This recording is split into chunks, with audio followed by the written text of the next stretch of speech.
మన వాక్యాన్ని తీసి చూస్తే కుటుంబం గురించి అనేకమైన విషయాలు వాక్యంలో మనకి కనబడతాయి.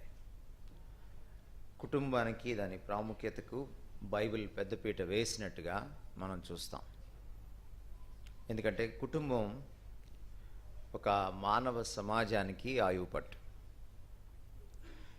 కుటుంబం ఫెయిల్ అయితే సమాజం ఫెయిల్ అవుతుంది, సమాజం ఫెయిల్ అయితే దేశం ఫెయిల్ అవుతుంది. దేశ విలువలు, దేశంలో ఉన్నటువంటి నైతిక విలువలు, దేశంలో ఉన్నటువంటి ప్రమాణాలు, దేశ ప్రగతి కుటుంబ విలువలపైన, కుటుంబ ప్రగతిపైన ఆధారపడి ఉంటుంది. అవి చాలా అవినాభావ సంబంధం కలిగి ఉంటాయి. ఏ కుటుంబాల్లో సరి అయినటువంటి సంబంధాలు ఉండవో, ప్రమాణాలు, విలువలు ఉండవో, పెంపకం ఉండదో, ఆ కుటుంబాలు దేశానికి మంచి పౌరుల్ని ఇవ్వలేవు. ఆ దేశం తత్ఫలితంగా ముందుకు వెళ్ళలేదు. దేశం ఎప్పుడు కూడా ప్రగతి సాధించాలంటే పౌరులు ప్రగతి సాధించాలి. పౌరులు ఎదిగితే దేశం ఎదుగుతుంది. దేశం అంటే మట్టి కాదోయ్, దేశం అంటే మనుషులే అన్నాడు ఒక కవి. కాబట్టి దేశం అంటే ఓ సంస్కృతో, ఫలానా బట్టలు వేసుకోవడమో, ఫలానా మాంసం తినచ్చు, ఫలానా మాంసం తినకూడదు అనో, లేకపోతే వెజ్ అనో నాన్ వెజ్ అనో, అది కాదు దేశం అంటే. దేశం అంటే బొట్టు పెట్టుకున్నారా లేదా, అది కాదు దేశం అంటే. దేశం అంటే లేకపోతే ఏదన్నా సంప్రదాయాలు పాటించారా, పండగలు చేశారా, ఇవి పాశ్చాత్య పండుగలు, ఇవి భారతీయ పండుగలు, ఇవి చేస్తేనే భారతీయత, ఇవి కాదు దేశం అంటే. దేశం అంటే మనిషి ఎదగాలి, మనిషి క్యారెక్టర్ ఎదగాలి. తిండి తింటే అందరూ ఎదుగుతారు బై డిఫాల్ట్, ఆ ఎదుగుదల కాదు. అలా మనిషి ఎదిగితే దేశం ఎదుగుతుంది. అటువంటి మనిషిని, పౌరుణ్ణి దేశానికి అందించేది కుటుంబం. అందుకనే పేరెంటింగ్ గురించి ఇంగ్లీష్లో ఒక మంచి మాట ఉంది. Parents are the first teachers and the teachers are the second parents. Parents are the first teachers and the teachers are the second parents. తల్లిదండ్రులే మొదటి గురువులు, గురువులే తర్వాతి తల్లిదండ్రులు. సో మొదటి బడి ఏంటి అంటే తల్లి ఒడి అని చెప్పచ్చు. మాకే గోధుమే. సో తల్లి ఒడిలో, ఆ బడిలో మొదటి పాఠాలు నేర్చుకుంటాడు మనిషి. And that's very important. అందుకే కుటుంబం చాలా ప్రాముఖ్యమైనది. సో కుటుంబానికి అందుకనే బైబిల్ చాలా పెద్దపీట వేయడం మనం చూస్తాం. ఒకసారి ఎఫెసీ పత్రిక 3వ అధ్యాయం 14వ వచనం చదవండి ఎవరైనా. ఎఫెసీ 3:14.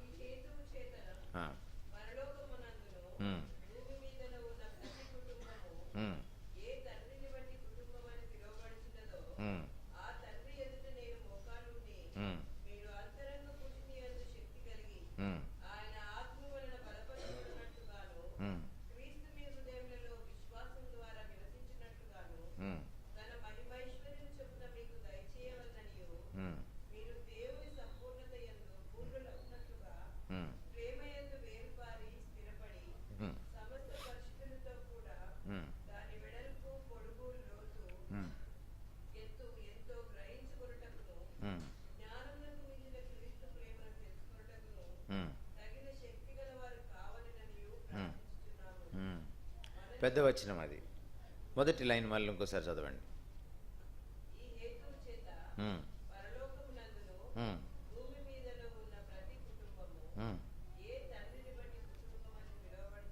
చాలు. ఏ తండ్రిని బట్టి, ఏ తండ్రిని బట్టి పిలువబడుచున్నదో అంటున్నాడు కదా. మిమ్మల్ని అడుగుతున్నాను నేను, ఏ తండ్రిని బట్టి? ఆ వచనం చదివితే మీకు రెండు విషయాలు అర్థమవుతున్నాయి. రెండు రకాల కుటుంబాలు ఉన్నాయి. ఏంటవి? పరలోకంలో ఉందట కుటుంబం, భూమి మీద కూడా ఉందట కుటుంబం. ఏంటి పరలోకంలో కుటుంబం ఏమిటి?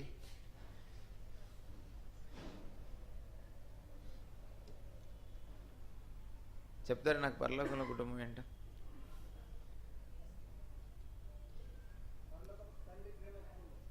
అది ఏమిటది?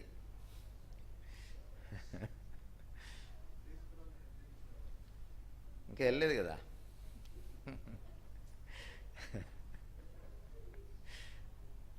త్రియేక దేవుడే కుటుంబం.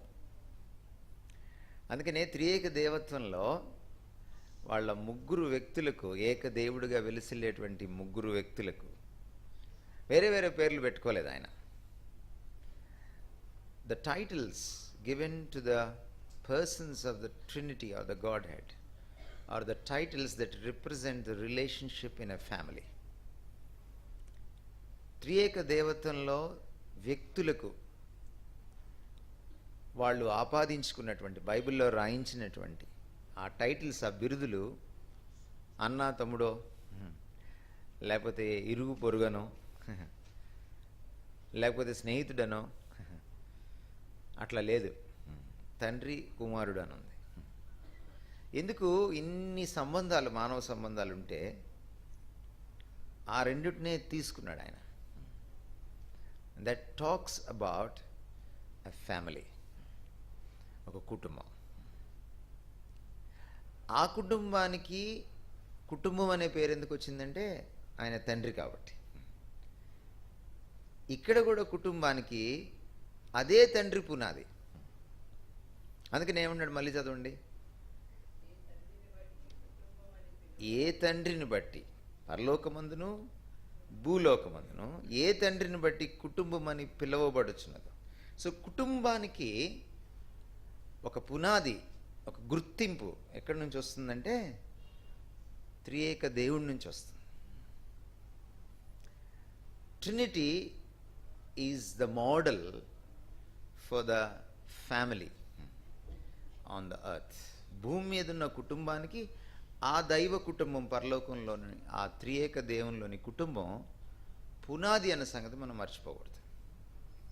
అందుకనే కుటుంబాలు బాగుపడాలంటే ఆ దేవుడితో సంబంధం ఉండాలి కుటుంబానికి. ముఖ్యంగా కుటుంబ పెద్దలకి, తల్లిదండ్రులకి, కుటుంబాన్ని నడిపేవారికి, డ్రైవర్స్కి, ఆ డ్రైవింగ్ సీట్లో కూర్చున్న వాళ్ళకి. ఎందుకంటే ఆయనే పునాది. ఆ త్రియేక దేవుడే ఈ కుటుంబానికి పునాది. ఆయన్ని బట్టి ఇది కుటుంబం అన్న పేరు వచ్చింది దీనికి. భారతదేశంలో మీరు ఈ మాట వినుంటారు, వసుదైక కుటుంబం. విన్నారు ఎప్పుడైనా? వసుదైక కుటుంబం. వసుధ అంటే భూమి, భూమి ప్లస్ ఏక, వసుధ ప్లస్ ఏక, వసుదైక కుటుంబం. భూమి అంతా ఉన్నటువంటి మానవాళి ఒక్క కుటుంబమే అన్న భావన మన శాస్త్రాల్లో ఉంది. కానీ దానికి పునాది లేదు అక్కడ. ఎందుకంటే అక్కడ వాళ్ళ దేవుళ్లకు రకరకాల ఫ్యామిలీలు ఉన్నాయి. ఎవరి కుటుంబం వాళ్ళది. పాపం కొంతమంది దేవుళ్ళకి వాళ్ళ కొడుకునే సంగతి కూడా తెలియక తలనారికేశారు. పాప మా నాన్నగారికి వాళ్ళ అబ్బాయి అనే సంగతి కూడా తెలియదు. కానీ ఇక్కడ పరిస్థితి అది కాదు. ఈ కుటుంబము వసుదైక కుటుంబం ఎప్పుడవుతుంది? ఆ కుటుంబం మీద ఈ కుటుంబాలు ఆధారపడ్డాయి కాబట్టి ఆ కుటుంబంలో ఏకత్వం ఉన్నప్పుడు ఈ కుటుంబాల్లో కూడా ఏకత్వం వస్తుంది. వసుధ మొత్తం భూమి అంతా కూడా ఉన్నవాళ్ళు ఒక కుటుంబంగా ఉండాలంటే వీళ్ళందరికీ ఒక పునాది ఉండాలి, వీళ్ళందరినీ కట్టిపడేసేటువంటి ఒక అంశం ఉండాలి. లేదు అక్కడ దేవుళ్ళలోనే యూనిటీ లేదు. కానీ ఈయనున్నాడే ఈ బైబిల్ దేవుడు, ఈయనలో యూనిటీ. ఈయనలో డైవర్సిటీ ఉంది, కానీ ఈయనలో యూనిటీ ఉంది. అస్సలు శిస్సులు భిన్నత్వంలో ఏకత్వం ఎక్కడ ఉంటుందంటే ఒక్క క్రైస్తవ దేవుళ్ళలోనే ఉంటుంది, ఒక్క బైబిల్ దేవుళ్ళలోనే ఉంటుంది. మీరు రేపు 26వ తారీఖున మళ్ళీ వింటారు ఈ మాట, భిన్నత్వంలో ఏకత్వం అని, యూనిటీ ఇన్ డైవర్సిటీ అని. అసలు మానవాళిలో యూనిటీ ఇన్ డైవర్సిటీ రావడానికి, మానవ లోకంలోనే యూనిటీ ఇన్ డైవర్సిటీ రావడానికి భిన్నత్వంలో ఏకత్వం రావడానికి కారణము భిన్నత్వంలో ఏకత్వమైన ఈ దేవుడే. సో మానవ సంబంధాలన్నిటికీ, ముఖ్యంగా కుటుంబ సంబంధానికి, కుటుంబం అనే యూనిట్కి ఈయనే. అందుకనే చూడండి కుటుంబం ఎలా ఏర్పడిందో మీరు ఆదికాండంలోకి వెళ్ళి చూస్తే 2వ అధ్యాయం 18వ వచనం. నరుడు ఒంటరిగా ఉండటం మంచిది కాదు. ఎందుకు మంచిది కాదు నరుడు ఒంటరిగా ఉండట? మీరు అడగాలి కదా, ఏం ఒంటరిగా ఉంటే ఏమి? ప్రకాష్ అన్న కూడా ఒంటరిగా ఉంటున్నాడు కదా, ఏం ప్రాబ్లం ఏంటి? బేసికల్లీ నరుడు ఒంటరిగా ఉండడం మంచిది కాదు. ఎందుకని అంటే ఒంటరిగా ఉన్న దేవుడి పోలికలో నరుడిని చేయలే దేవుడు. చూడండి ఆదికాండం 1వ అధ్యాయము 26వ వచనం చదవండి. ఆ పదజాలం ఒకసారి చూడండి. మన అండర్లైన్ చేసుకోండి. మన పోలిక చొప్పున నరులను చేయదు.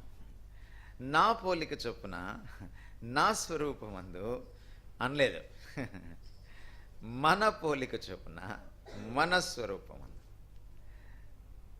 అంటే దేవత్వంలోనే ఒక బహుతత్వం కనపడుతుంది. అందుకని కిందకి వచ్చి చదవండి ఎంత అద్భుతంగా రాశాడో.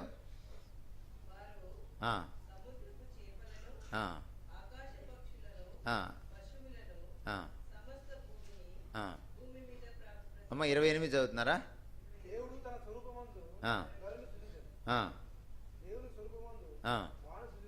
చూడండి అమ్మా, జాగ్రత్త చూడండి. ఆ భాష చూడండి ఎలా మార్పు చెందుకుంటూ వెళ్తుందో. దేవుడు తన స్వరూపమందు నరుని సృజించెను. అది చదవంగానే మనం ఏమనుకుంటామంటే ఒకటి ఆదాం అనుకుంటాం.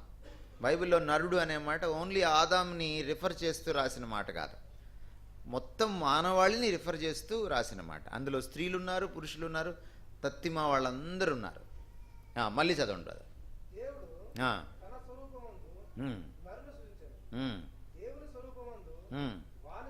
చూడండి మళ్ళీ సింగులర్ రాశాడు అక్కడ, వాణిని సృజించను.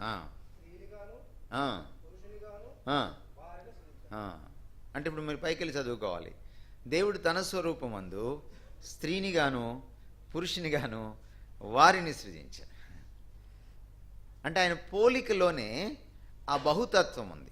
ఇప్పుడు మీరు ఈ వెలుగులో, అంటే 1వ అధ్యాయం 26, 27 వచనాల వెలుగులో 2వ అధ్యాయం 18వ వచనం చదవాలి.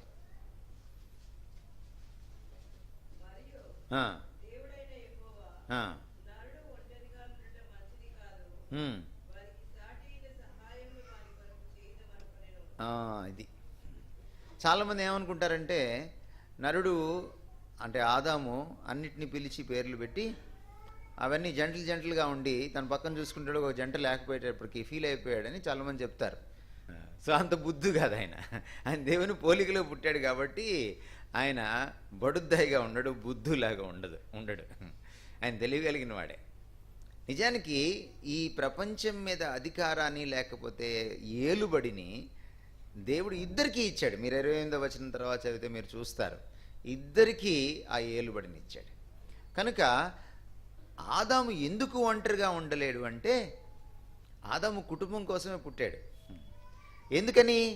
ఒక కుటుంబమైన దేవుని బహుతత్వం కలిగిన, భిన్నత్వం కలిగినటువంటి, భిన్నత్వంలో ఏకత్వం కలిగినటువంటి భిన్నమైన వ్యక్తులుగా ఉంటూ ఏకదేవుడుగా ఉంటున్నటువంటి ఒక సమాజంగా, ఒక కుటుంబంగా ఉన్న దేవుని పోలికలో ఆదాముని సృజించుకున్నాడు. కాబట్టి సహజంగానే జంతువుల్ని చూడకపోయినా సరే ఆదాముకి వెలుగుతుంది, నా పక్కన ఎవరు లేరేంటి అని.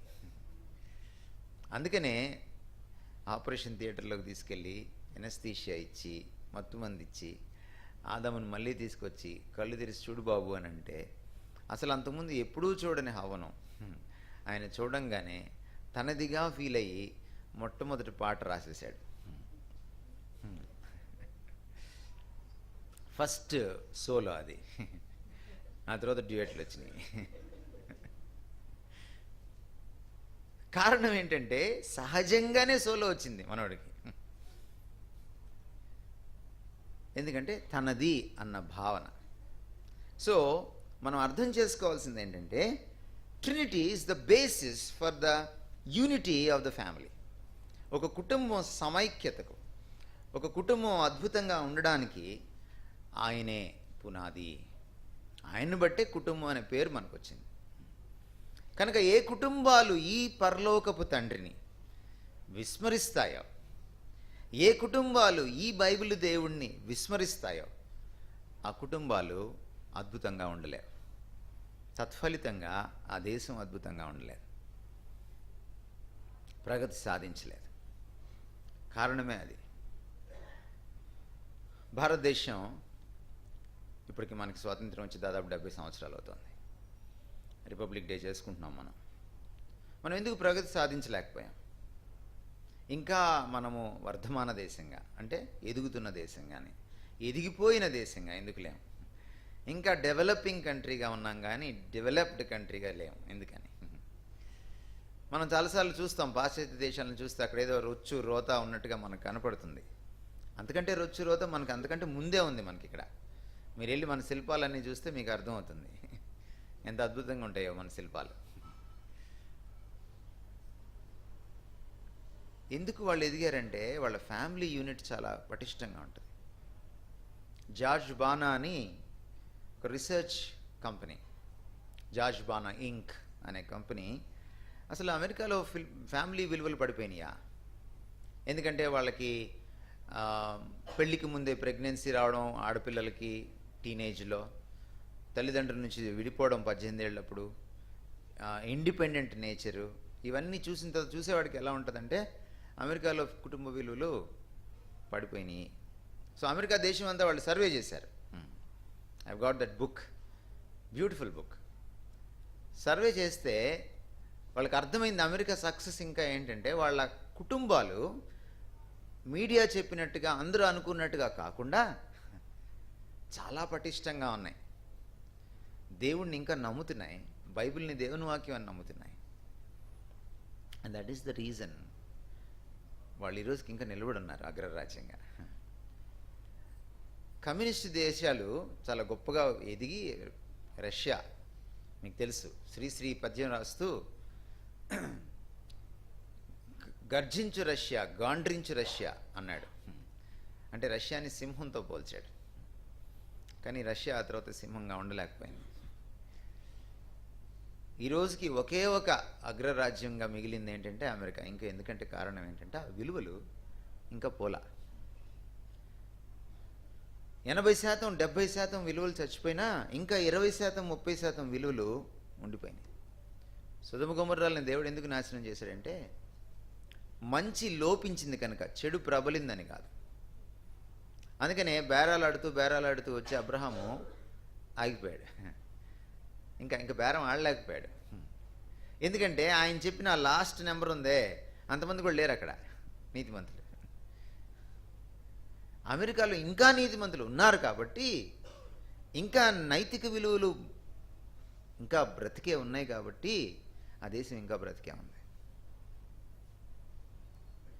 ఈరోజు చాలా బోల్డ్గా మాట్లాడేటువంటి ఒక అధ్యక్షుని కూడా ఇచ్చాడు వాళ్ళకి దేవుడు, ఓపెన్గా. 128 దేశాలు కాదంటే మొన్న ఐక్యరాజ్య సమితిలో ఒక్క దేశం నిలబడి మీరందరూ ఓటేయకపోయినా పర్లేదు, మా నిర్ణయం ఇదే, ఇస్రాయేల్ని మేము ఈ విధంగా రికగ్నైజ్ చేస్తున్నాం, గుర్తిస్తున్నాం. మొన్నటిదాకా టెల్ అవీవ్ దాని రాజధాని అన్నారు. ఇప్పటి నుంచి మేము చాలా స్పష్టంగా అందరికీ ప్రకటిస్తూ గుర్తిస్తున్నాం యెరూషలేము దాని రాజధాని అని.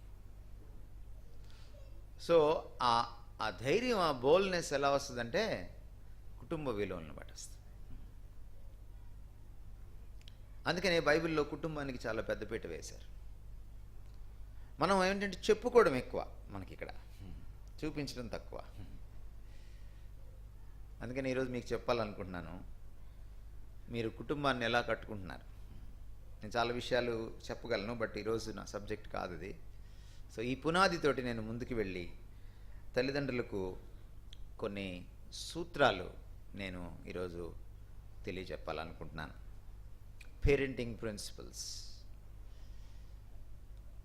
పెంచడానికి అవసరమైన నియమాలు, సూత్రాలు తల్లిదండ్రులకు. Parenting principles. నెంబర్ 1, మన కుటుంబాన్ని మనము దేవుని చుట్టూ దేవుడి కేంద్రితంగా దేవుని యొక్క భయభక్తుల్లో మనం కట్టుకోవాలి అని అంటే మనకి ప్రమాణం ఇదే. దీన్నేదో మనము మోసుకుంటా తీసుకెళ్ళడం కాదు. లేకపోతే దీన్ని ఇంట్లో పెట్టి ఉదయాన్నే ఒక వచనం చదివించి, ఒక పేరా చదివించి, ఒక కీర్తన చదివించి, ఒక భజన చేసి 4:30కో 5:30కో ఫ్యామిలీ ప్రేయర్ పెట్టుకోవడం మాత్రం కాదు మనం చేయవలసింది. అసలు ఇదే మన పునాది.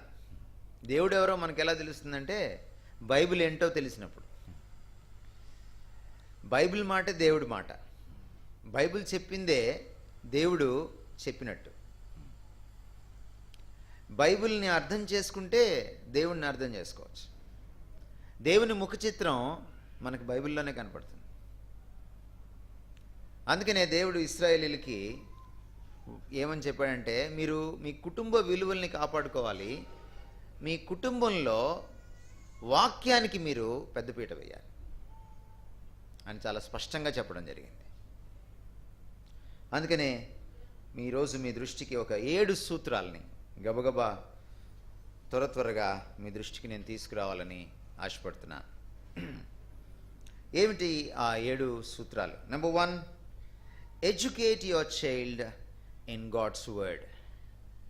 మీ పిల్లల్ని దేవుని వాక్యంలో మీరు తర్ఫీదునివ్వాలి. ఎడ్యుకేట్ అనే మాట చాలా ప్రాముఖ్యమైన మాట. మనము చదివించడము అని అంటే మనం 10th క్లాస్ చదివించడమో, ఇంటర్మీడియట్ చదివించడమో, లేకపోతే డాక్టర్ ఇంజనీర్ని చేయడమో అని మనం అనుకుంటాం. ఎడ్యుకేషన్ అంటే అది కాదు. Education is the edification of the mind. Education అంటే ఏంటంటే మనస్సును పెంపొందింప చేయడం.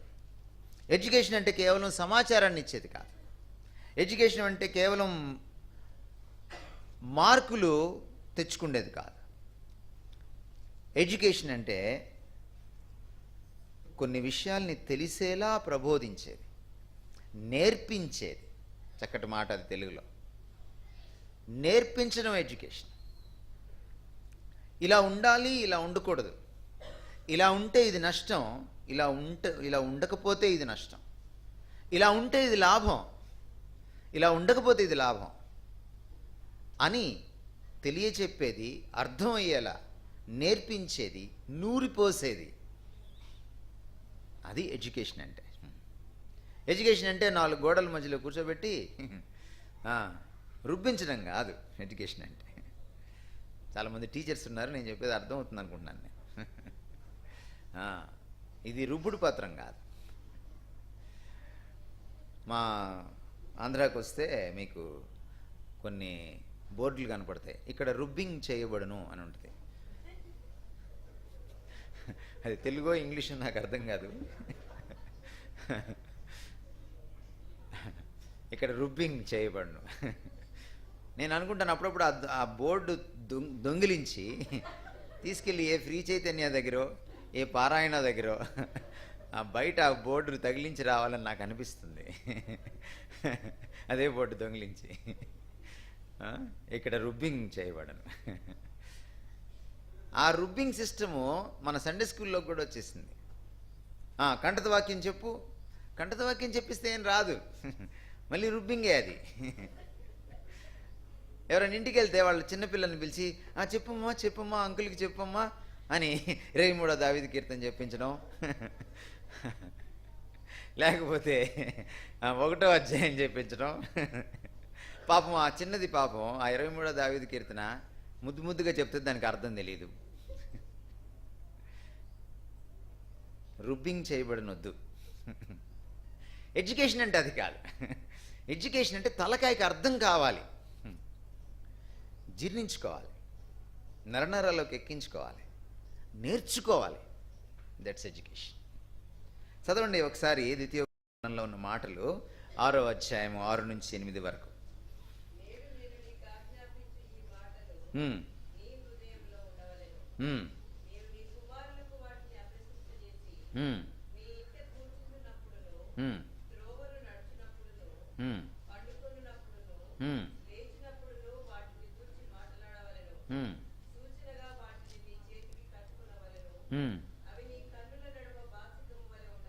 ఉమ్, నీ ఇంటి ద్వార బంధముల మీదను ఉమ్, నీ గౌనుల మీదను వాటిని వ్రాయవలెను. ఉమ్. చూడమ్మా ఎందుకు అట్లా అంటున్నాడు? ఎవరు నేర్పించాలట? ఆ? పిల్లలకి ఎవరు నేర్పించాలి? తల్లిదండ్రులు. ఉమ్. 11వ అధ్యాయము 19వ వచనము. నీవు నీ ఇంట కూర్చుంటున్నప్పుడు, ఆ, త్రోవలు నడుచున్నప్పుడు, ఆ, పండుకొనున్నప్పుడు, ఆ, లేచినప్పుడు ఆ, వాటిని గూర్చి మాట్లాడుచు ఉమ్. వాటిని మీ పిల్లలకు నేర్పి, ఆ, వాటిని గురించి మాటలాడుచు వాటిని మీ పిల్లలకు నేర్పి. థియాలజీ కాలేజ్ ఎక్కడో ఉండదు, అమ్మ ఒళ్ళో ఉంటుంది. జాన్ వెస్లీ పేరు ఎప్పుడైనా విన్నారా? ఎవరైనా? చార్ల్స్ వెస్లీ, జాన్ వెస్లీ విన్నారా? ఎవరైనా? సూజన్ వెస్లీ కొడుకంటే ఆయన ఏం చేశాడు? ఇంక అంతకంటే ఆయనకి ఏం లేదా?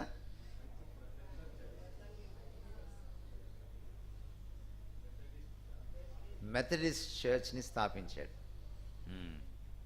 జాన్ వెస్లీ ప్రసంగాలు చేస్తుంటే విప్లవాలు ఆగిపోయినాయి. విప్లవాలు, అది చరిత్ర. ఫ్రెంచ్ విప్లవం, కమ్యూనిస్ట్ విప్లవం అగ్నిలాగా వ్యాపిస్తూ ఉంది ఆ రోజుల్లో. ఖండాలను ఖండాంతరాల్లోకి వెళ్ళి వ్యాపిస్తుంది, ప్రతి దేశాన్ని కబలిస్తోంది. అసలు ప్రపంచమంతా కమ్యూనిస్టు మయమైపోయేది. అలాంటి పరిస్థితుల్లో యూరప్లో కొన్ని దేశాలు క్రైస్తవ దేశాలుగా మిగిలిపోయినాయి. కమ్యూనిస్ట్ దేశాలు అవలా. చాలా దేశాలు దేవుళ్ళు లేడనే పరిస్థితికి వచ్చేసినాయి. చూడండి, మీకు నేను చెప్పే విషయాలు, వాక్యం ఎంత గొప్పదో. జాన్ వెస్లీ మాట్లాడుతుంటే కొన్ని దేశాలు అలాగా దేవుడు వాటిని కాపాడేశాడు. ఆ అగ్ని లోపలికి రాల, ఆ విప్లవాగ్ని, ఆ ఫ్రెంచ్ విప్లవాగ్ని, ఆ కమ్యూనిస్టు విప్లవాగ్ని లోపలికి రాల. ఎందుకంటే ఈ వాక్యాగ్ని ఇంకా గొప్పది. జాన్ వెస్లీ అంతటి వాడు అవడానికి కారణం ఏమిటంటే వాళ్ళ అమ్మ సూజన్న. ఆమెకి 22 మంది పిల్లలు. మీకెంత లింగు మనం ఒకడో ఇద్దరు. దానికే కింద మీద పడిపోతున్నారు మీరు. 22 ఆసనాలు వేస్తున్నారు మీరు ఒక పిల్లోడికి. ఆమె 22 మంది పిల్లల్ని ఆమె ఆసనాలు వేయించింది.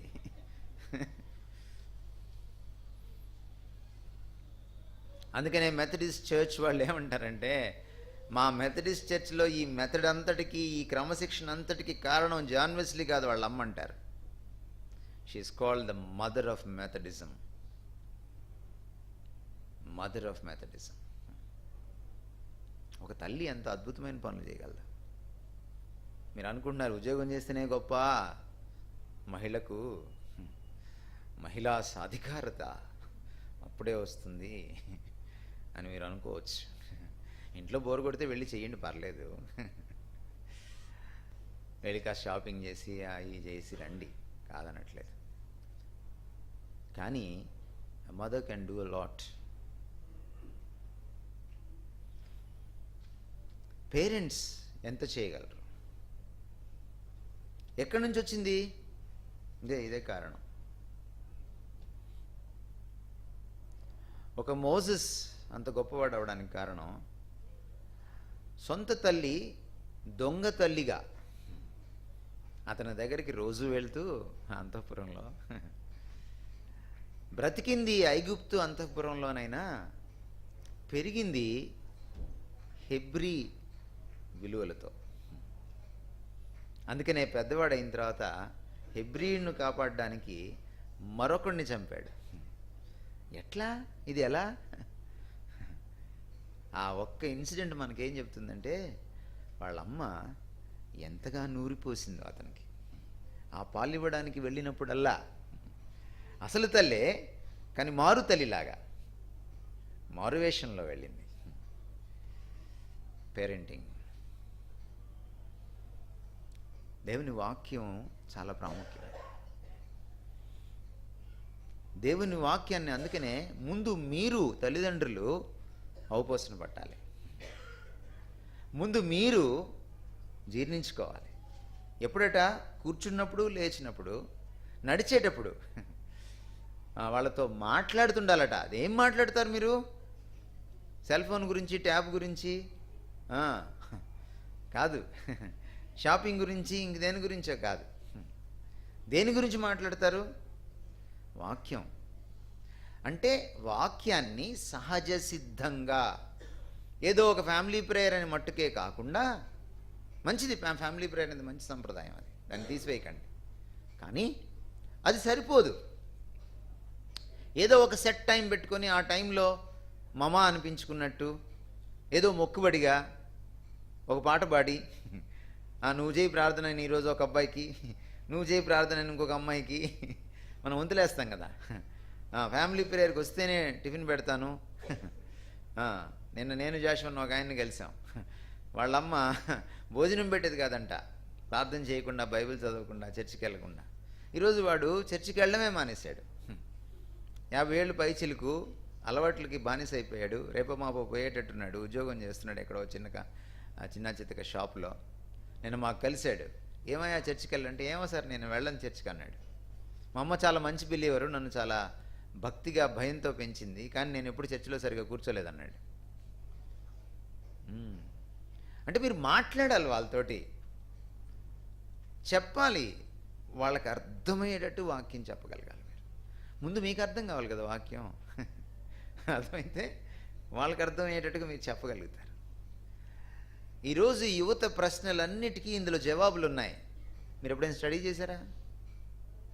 అసలు మీ యువకుల్ని, మీ పిల్లల్ని ఎప్పుడైనా స్టడీ చేశారా?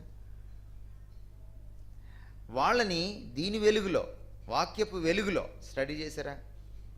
ఎందుకు మీ పిల్లోడు అంత అల్లరి చేస్తున్నాడు, దాని గురించి వాక్యం ఏం చెప్తుంది? ఎప్పుడైనా స్టడీ చేశారా? మీరు దీన్ని నమ్మాలి. ముందు దీంట్లో సొల్యూషన్ ఉందని మీరు నమ్మాలి.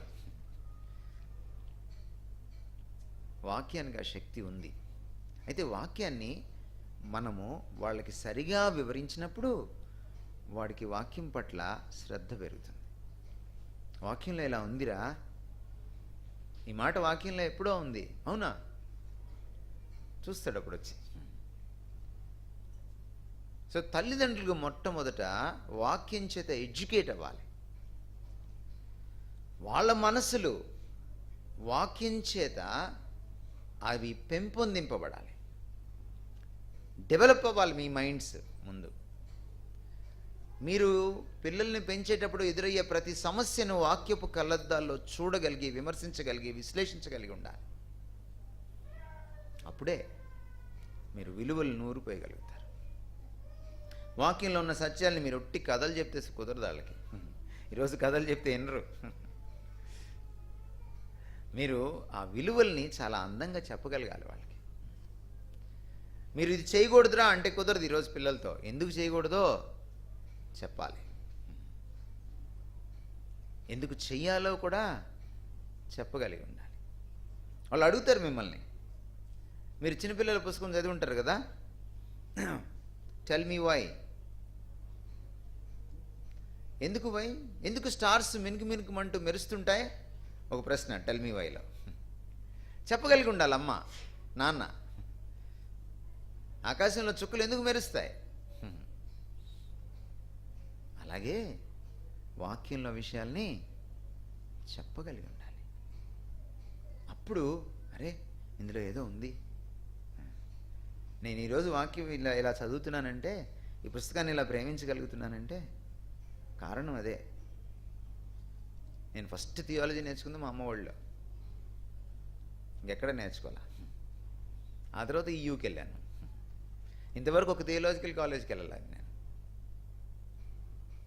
ఈరోజు ఒక థియాలజికల్ ఇన్స్టిట్యూట్ స్థాపించాను నేను జాషువాని కలిసి. కారణం అదే. అమ్మ నేర్పిస్తుంది, నాన్న నేర్పిస్తాడు. చాలా ప్రాముఖ్యం. కొంతమంది ఇళ్లలో నాన్నలు సరిగ్గా పనిచేయరు, కొంతమంది ఇళ్లలో అమ్మలు సరిగ్గా పనిచేయరు. కనీసం ఒక్కళ్ళన్నా పనిచేస్తే, ఇద్దరు పనిచేస్తే బేష్ మంచిది. So educate your child in God's word.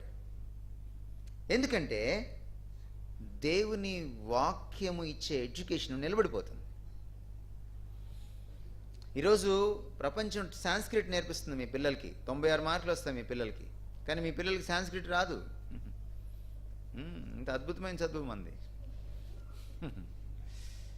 ఈరోజు మీరు బయటికి వెళ్ళండి, బీటెక్ చదువుతారు మన పిల్లలు, కానీ వాళ్ళు నేర్చుకున్న బీటెక్ 10 ఏళ్ళు వెనకబడిన బీటెక్. మీరు వెళ్ళి ఇండస్ట్రీకి వెళ్ళి చూడండి కావాలంటే.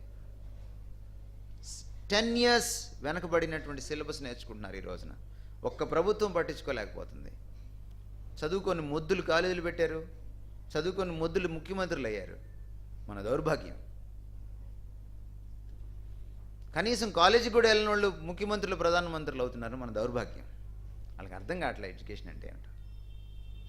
10 years బీటెక్ సిలబస్ ఈరోజు వెనకబడి ఉంటే నువ్వు బయటికి వెళ్తే ఏం పనికి వస్తావు?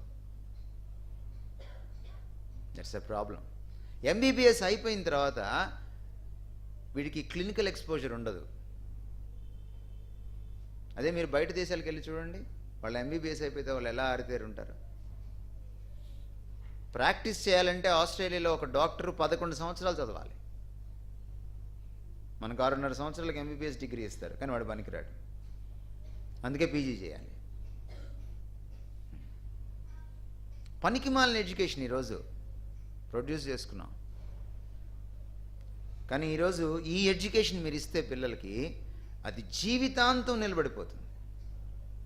మీరు త్రాస్ తీసుకొని ఇటుపక్క లౌకికమైన చదువు, ఇటుపక్క వాక్యానుసారమైన దైవికమైన చదువు వేస్తే ఇది నిలబడిపోతుంది. ఈ విలువ మీకు తెలియాలి. దౌర్భాగ్యం ఏంటంటే సండే రోజు కూడా తీసుకెళ్ళి స్కూల్కి పంపిస్తున్నారు, కాలేజీకి పంపిస్తున్నారు తల్లిదండ్రులు పిల్లల్ని. చెప్పలేకపోతున్నారు, సండే మేము రాంగ్, ఎగ్జామ్ పెట్టమమ్మా, ఎగ్జామ్ పోతుందమ్మా, పర్లేదు పోతే పోయింది. చెప్పగలరా? పోనీ ఎవడ పెట్టమన్నాడు నేను సండే?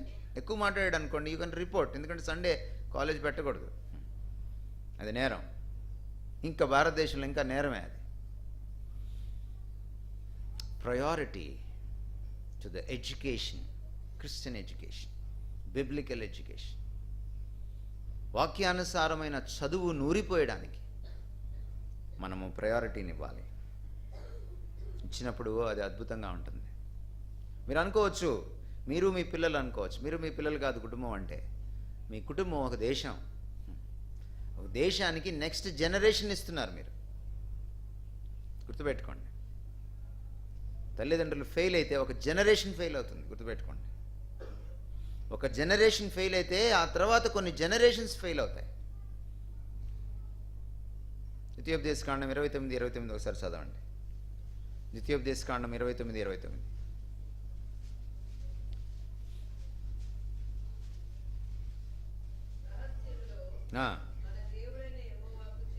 రహస్యములు మన దేవుడైన యెహోవాకు చెందును. కాబట్టి మర్మాల గురించి ప్రశ్నలు అడగద్దు. అసలైన ప్రశ్న అసలైన జవాబు అక్కర్లేదు మనకి. నెక్స్ట్ లైన్ చదవండి. ఈ ధర్మశాస్త్ర వాక్యములు అన్నింటినీ అనుసరించి నడుచుకున్నట్లు బయలుపరచబడినవి. ఇదిగోండి, బయలుపరచబడినవి ఎల్లప్పుడు మనవియు మన సంతతి వారివి అగునని చెప్పు. Legacy needs to be continued. దేవుడు ఎందుకు ఇచ్చాడో తెలుసా దీన్ని? ఇది మీకు, మీ పిల్లల పిల్లలకు. Are you passing on this education? It's very important. Fail అయ్యారా? మీరు ఫెయిల్ అవడం కాదు, మీ పిల్లలు ఫెయిల్ అవడం కాదు, మీ కుటుంబం ఫెయిల్ అవడం కాదు, ఒక జనరేషన్ ఫెయిల్ అవుతుంది, దేశం ఫెయిల్ అవుతుంది. Remember this. రెండవది, guard your child from falsehood in the education system. ఈరోజు బయటికి పంపిస్తున్నారు మీ పిల్లల్ని, తప్పు బోధిస్తారు చాలా చోట్ల. అసత్యం వాళ్ళ మనసుల్లోకి వెళ్ళిపోతుంది. మీరే కాచుకోవాలి మీ పిల్లల్ని. సాయంత్రం కూర్చోబెట్టి వాళ్ళతో మాట్లాడాలి. ఏం చెప్పారు ఈరోజు, ఎవరితో మాట్లాడావు? చాలా ఫ్రెండ్లీగా, ఏదో ఒక సిబిఐ ఎంక్వైరీ లాగా కాకుండా, పోలీసు వాడు మాట్లాడినట్టు కాకుండా ఫ్రెండ్లీగా. Parents, I want to tell you, be a friend to your child. వాడు మొత్తం చెప్తాడు మీకు, మొత్తం. పిల్లోడికి ఇంకా మనలాంటి బుద్ధులు రావు. వాడు బోలాగా మాట్లాడతాడు. మీరు భయపెట్టండి వాడిని, మీకు చెప్పడు వాడు. మీకు భయపెట్టద్దు పిల్లల్ని. Be a friend. భయభక్తులు నేర్పించడం వేరు, పిల్లలకి భయపెట్టడం వేరు. అమ్మో, నాన్నంటే భయం, అమ్మంటే భయం, అది చాలా డేంజర్. గుర్తుపెట్టుకోండి. కొన్నిసార్లు వాడు ఆత్మహత్య చేసుకునేదాకా మీకు తెలియదు వాడు ఎంత బాధపడుతున్నాడు. వాడు ఒక పాపంలో, తప్పులో ఇరుక్కుపోయేదాకా, ఒక నేరంలో ఇరుక్కుపోయేదాకా మీకు తెలియదు వాడు ఎంత బాధపడ్డాడో. ఈ మధ్యలో ఫాల్స్హుడ్ నుంచి మీరు ఎట్లాగా వాడిని కాపాడుకుంటారు, మీ పిల్లాడిని ఎట్లాగా మీరు కాపాడుకుంటారు తప్పు నుంచి. Be a friend. యేసుక్రీస్తు పిల్లలు తన దగ్గరికి రాకుండా శిష్యులు ఆపితే ఏమన్నాడు? రానివ్వండి వాళ్ళని ఆటంకపరచద్దు. నాన్న సముఖానికి కొడుకు రాగలుగుతున్నాడా? తల్లి సముఖానికి కొడుకు కూతురు రాగలుగుతున్నారా? వస్తే వచ్చారు, డబ్బులు తీసుకోవడానికో, ఇంక దేనికో, మారాన్ చేయడానికో, మీ చేత ఓ కొబ్బరి లవ్స్ చేయించుకోవడానికో. కానీ మీరు వాళ్ళతో మాట్లాడతారా? మీ ముచ్చట ఎలా ఉంటుంది? తెలంగాణలో మీరు ముచ్చట అంటారు కదా, మీ ముచ్చట ఎలా ఉంది? That's very important. పిల్లలతో స్పెండ్ చేసి వాళ్ళతో మీరు ముచ్చటించడం, సహజమైన ముచ్చట కానీ మీకు లేకపోతే, వాళ్ళకి ఏం జరుగుతుందో ఆ దినంలో, మీ యొక్క యాబ్సెన్స్లో, మీరు లేనప్పుడు, స్కూల్లో, ఆఫీసులో, లేకపోతే కాలేజీలో మీకు తెలియకపోతే వాళ్ళని తప్పు నుంచి మీరు కాపాడలేరు. గమనించండి ఈ విషయాన్ని. You to be a friend. యేసుక్రీస్తు గురువుగా ఉండి, దేవుడై ఉండి, శిష్యులు పాదాలు కడిగి, ఈరోజు నుంచి మీరు నా స్నేహితులు అని ఎందుకన్నాడు? స్నేహితులు అనేటప్పుడు ఆయన ఒక మాట అన్నాడు. ఏమన్నాడు తెలుసా? నా తండ్రి నాకు చెప్పినవన్నీ మీకు చెప్పేసాను, నేనేం దాచుకోలేదన్నాడు. అన్నాడా? కాబట్టి ఈ దినం నుంచి మీరు నా శిష్యులు కాదు, మీరు నా స్నేహితులు అన్నాడు. Because I have revealed everything that whatever my father has revealed to me అన్నాడు. రివలేషన్. ఫ్రెండ్షిప్లో రివలేషన్ ఉంటుంది. ఎక్కడైతే స్నేహం ఉంటుందో అక్కడ ఏముంటుంది? మనసుని పంచుకోవడం ఉంటుంది. గుర్తుపెట్టుకోండి. మీ పిల్లలకి మీరు ఎంత స్నేహంగా ఉన్నారనేది, మీ పిల్లలు ఎంత ట్రాన్స్పరెంట్గా మీతో మాట్లాడుతున్నారనే దాని మీద ఆధారపడి ఉంటుంది. అది టెస్ట్, అది అగ్ని పరీక్ష, అది యాసిడ్ టెస్ట్. మీ పిల్లలు మీకు ఏదైనా చెప్పడానికి భయపడుతున్నారా? Then you are not a good friend of your child. Please understand this. ఊరికే గదమాయించడానికే కాదు నాన్నంటే, అమ్మంటే.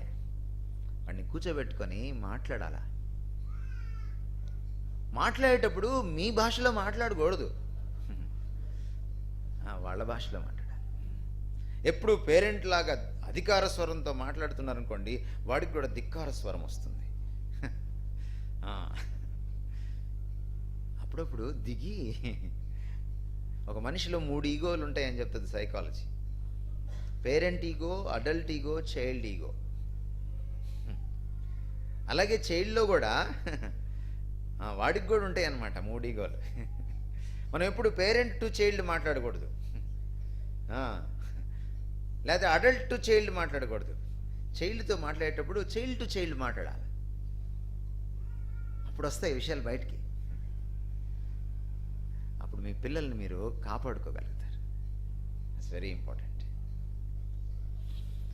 దేవుడు ఎందుకు మనిషి అవ్వాలి? పాపం మెరుగని వాడు ఎందుకు పాప అవ్వాలి? పాపుల మధ్యలో జీవించాలి, పాపంగా మారిపోవాలి. మీరు కూడా అవతారం ఎత్తాలి. మీరు కూడా ఆయన దేవుడు నరావతారిగా ఎలా వచ్చాడో, పెద్దలైన మీరు పిల్లల అవతారంలోకి రావాలి, దిగిపోవాలి. పిల్లలు కాని మీరు పిల్లల యొక్క స్నేహితులుగా, పాపి కాని దేవుడు పాపుల స్నేహితుడు ఎలా అయ్యాడు, మనిషి కాని దేవుడు మనిషి ఎలా అయ్యాడు, దాసుడు కానివాడు దాసుని స్వరూపం ఎలా ధరించాడు. పేరెంట్స్ కూడా ఇన్కార్నేట్ అవ్వాలి, అప్పుడు మీరు కాపాడుకోగలుగుతారు. ఇది చాలా ప్రాముఖ్యమైనది. సామెతలు 22:6.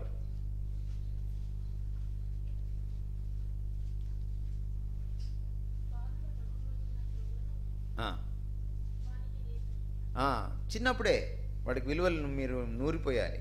ఇది తప్పు అని చెప్పాలి వాడికి. రోమాపత్రిక 12:2.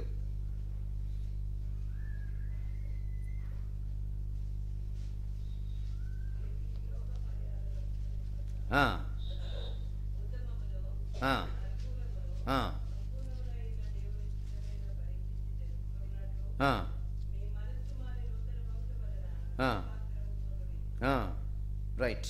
సో లోక మర్యాదను అనుసరించకుండా ఉండాలంటే పిల్లలు ఏం చేయాలి? మీరు అనుసరించొద్దని బైబిల్ చెప్తుంది. ముందు మీరు అనుసరించకూడదు. మిమ్మల్ని మీరు కాపాడుకుని పిల్లల్ని కూడా లోక మర్యాద నుంచి కాపాడుకోవాలి. It's very important.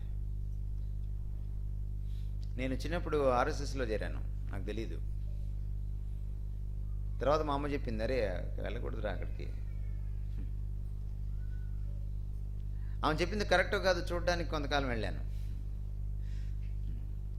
ఓ సంవత్సరం పాటు ఆర్ఎస్ఎస్లో ఉన్న తర్వాత కరసాము కొంచెం నేర్చుకున్న తర్వాత నాకు అర్థమైంది, అజెండా బయటకు వస్తుంది నెమ్మదిగా.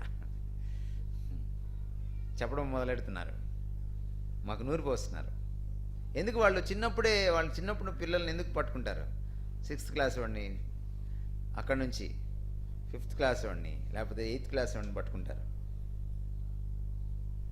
ఎందుకంటే చిన్నప్పుడే నూరు పోస్తే అవి పెద్ద అయితే ఉండిపోతాయి. బాలుడు నడవవలసిన త్రోవను వాడికి చిన్నప్పుడే. సపోజ్ ఒక డాన్ పట్టుకెళ్ళాలనుకోండి చిన్నపిల్లోడిని, ఒక డాన్, ఒక నేరస్తుడు, ఒక స్మగ్లర్, వాడికి చిన్నప్పుడే నేర్పించుకుంటూ వస్తే పెద్దోడైన తర్వాత వాడు స్మగ్లర్కి మించిన స్మగ్లర్ అవుతాడు. అలాగే మీరు చిన్నప్పటి నుంచే వాడికి మంచి నేర్పించుకుంటూ వస్తే వాడిని గాడ్ చేయాలి. ఎలా గాడ్ చేస్తారు? Be a friend. వాడికి తెలియాలి బయటికి వెళ్ళినప్పుడు, చాలా ఇంపార్టెంట్ అది. అప్పుడప్పుడు మనకి ట్రైన్లో రాస్తారు, ఎవరైనా టీ ఇచ్చినా కాఫీ ఇచ్చినా తీసుకోవద్దు, చాక్లెట్లు ఇచ్చినా తీసుకోవద్దు. పెద్దలకి రాస్తారు, పిల్లలకి కాదు. ఎందుకంటే వాడు నీకు స్వీట్ ఆఫర్ చేస్తాడు. పాపం వాడు తింటాడు స్వీట్, కానీ వాడు తినే స్వీట్ వేరు, అందులోంచి నీకు ఇంకో స్వీట్ ఇస్తాడు. నువ్వు తింటావు, నిద్రపోతావు, లేచి చూసేటికి నీ సామాను ఉండదు. పక్కనవాడు ఎవడైనా స్వీట్ ఇస్తే తీసుకోవద్దు, ఎవడైనా టీ ఇస్తే తీసుకోవద్దు అని ట్రైన్లో రాసి ఉంటుంది అన్నమాట. మరి పెద్దలకే ఇంత ఎడ్యుకేషన్ ఉంటే పెద్దలు పిల్లలకి ఎంత ఎడ్యుకేషన్ ఇవ్వాలి? So God your child from falsehood. ఈ ప్రపంచంలో బయటికి వెళ్తే మలినం అంటుకుంటుంది. ఆ ఇహలోక మాలిన్యం అంటుకోకుండా మీరు పిల్లల్ని కాపాడుకోవాలి.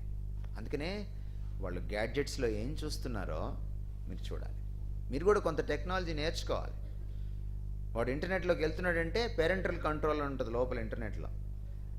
మీకు తెలియకపోతే మన యాండీ అన్న లాంటి వాళ్ళకి ఇచ్చి మీ ఇంట్లో ఉన్న సెల్ ఫోన్లు, ట్యాబ్లు, ప్యాడ్లు ఇచ్చి దీన్ని కొంచెం పేరెంటల్ కంట్రోల్ పెట్టండి అని చెప్పి దానికి ఒక పాస్వర్డ్ మీరు పెట్టుకోవాలి. అప్పుడు వాడు వేరే సైట్స్లోకి వెళ్ళలేడు. గేమ్స్లో కూడా కొన్ని రకాలు ఉంటాయి. పెద్దల గేమ్స్ ఉంటాయి, పిల్లల గేమ్స్ ఉంటాయి. దానికి కూడా పేరెంటల్ కంట్రోల్ ఉంటుంది. మీరు వాడి గ్యాడ్జెట్ తీసుకుని అందులో పెట్టి ఆ కంట్రోల్ పెట్టి మీరు దాంట్లో పాస్వర్డ్ పెట్టాలి. పాస్వర్డ్ మళ్ళీ వాడికి చెప్పకూడదు. పాస్వర్డ్ అంటే పాస్ చేసేది కాదు, పాస్వర్డ్ అనుకుంటున్నారేమో. అది సీక్రెట్గా ఉంచుకోవాలి, కంట్రోల్ చేయాలి. వాడు ఏం చేస్తున్నాడో అప్పుడప్పుడు ఏం చేస్తున్నావు నాన్న అని దగ్గరికి వచ్చినప్పుడు వాడు వేరే చూస్తాడు. అట్లా వాడు మీరు తొంగి చూడాలి, తెలుసుకోవాలి, చాలా అవసరం. పరిశుద్ధులందరూ మాట్లాడుకుంటుంటేనంట దేవుడు వంగి ఆసక్తిగా వింటాడట. మీరు కూడా ఏం చేయాలి? మీ పిల్లలు మాట్లాడుకుంటుంటే ఏం మాట్లాడుకుంటున్నారు అప్పుడప్పుడు చూడాలి. Monitor them. Number 3, see that your child is always engaged in a good work. మీ పిల్లవాడు, మీ పిల్ల ఎప్పుడు ఒక మంచి పని చేస్తూ ఉండేలా చూడండి. వాళ్ళ ఖాళీ సమయాన్ని మీరు ప్లాన్ చేయాలి. వింటున్నారండి నేనేం చెప్తున్నాను? ఎందుకంటారు? పాపం ఇంకా రాకముందే, దేవుడు మనిషిని చేసినప్పుడే, ఆదికాండంలోకి మీరు వెళ్ళి చూస్తే, దేవుడు ఆదికాండంలో ఏం చేశాడంటే, మీరు 2వ అధ్యాయం చదివితే, ఈ తోటను సేద్యపరుచని ఒక పని అప్పగించాడు. ఎవరికి? ఆదాముకి. కాయమని అప్పగించాడు. అంటే పని ఎప్పుడుందంటారు? పని ఎప్పుడుంది? పాపానికి ముందే పని ఉంది, తర్వాత లేదు పని. తర్వాత సంవర్తనం వచ్చింది, అప్పుడు సంవర్తనం లేదు, పని ఉంది. అందుకనే పరలోకంలో కూడా పని ఉంటుంది అనుకుంటాను నేను. పని పాట లేకుండా ఉండడం పరలోకంలో. తప్పకుండా దేవుడు పని అప్పగిస్తాడు. ఎందుకంటే యేసుప్రభు ఒక మాట అంటాడు, ఏంటి నువ్వు విశ్రాంతి దినం పని చేస్తున్నావు అని అంటే, నా తండ్రి ఇంకను పని చేయుచున్నాడు అంటాడు యేసుప్రభు. గుర్తుందా మీకు ఈ మాట? నా తండ్రి ఇంకను పని చేయుచున్నాడు అంటే మన దేవుడు సోమరివాడు కాదు. ఆయన విశ్రాంతి దినం కూడా పనిచేస్తాడు. విశ్రాంతి దినం కూడా ఆయన జంతుజాలాన్ని, వృక్షజాలాన్ని కాపాడుతాడు. విశ్రాంతి దినం కూడా ఆయన మనకి ఊపిరిని, జీవమును, సమస్తమును దయచేస్తాడు. విశ్రాంతి దినం కదా, ఈరోజు నేను రెస్ట్ తీసుకుందాం, మన వాళ్ళందరికీ ఊపిరి కట్టానంటే విశ్రాంతి దినం అంటే చాలామందికి ఏంటి తెలుసా? విశ్రాంతి, అది వాళ్ళకి రావడం, ఆరాధన చేయడం, బాగా మాంసం ఆరగించి బొజ్జోడం, అట్లా అనుకుంటారు విశ్రాంతి దినం అంటే. కాదు, నా దేవుడు, నా ప్రభువు, నా తండ్రి ఇంకనూ పని చేయుచున్నాడు. అంటే మన దేవుడు పని చేసే దేవుడు. కాబట్టి ఆయన పోలికలో పుట్టిన నీ పిల్లాడు ఎందుకు ఖాళీగా ఉంటాడు? ఎందుకుంటాడు ఖాళీగా? వాడిని ఖాళీగా పెట్టి ఆఫీస్కి వెళ్ళరా, ఇల్లు పీకి పందిరేస్తాడు. ఎందుకు వేస్తాడు ఇల్లు పీకి పందిరి? వాడిని ఖాళీగా ఉంచావు నువ్వు. సో నా 3వ సూత్రం ఏంటంటే, తల్లిదండ్రులకి పిల్లల యొక్క ఖాళీ సమయాన్ని మీరు మంచి పనులతో ప్లాన్ చేయాలి. Plan them.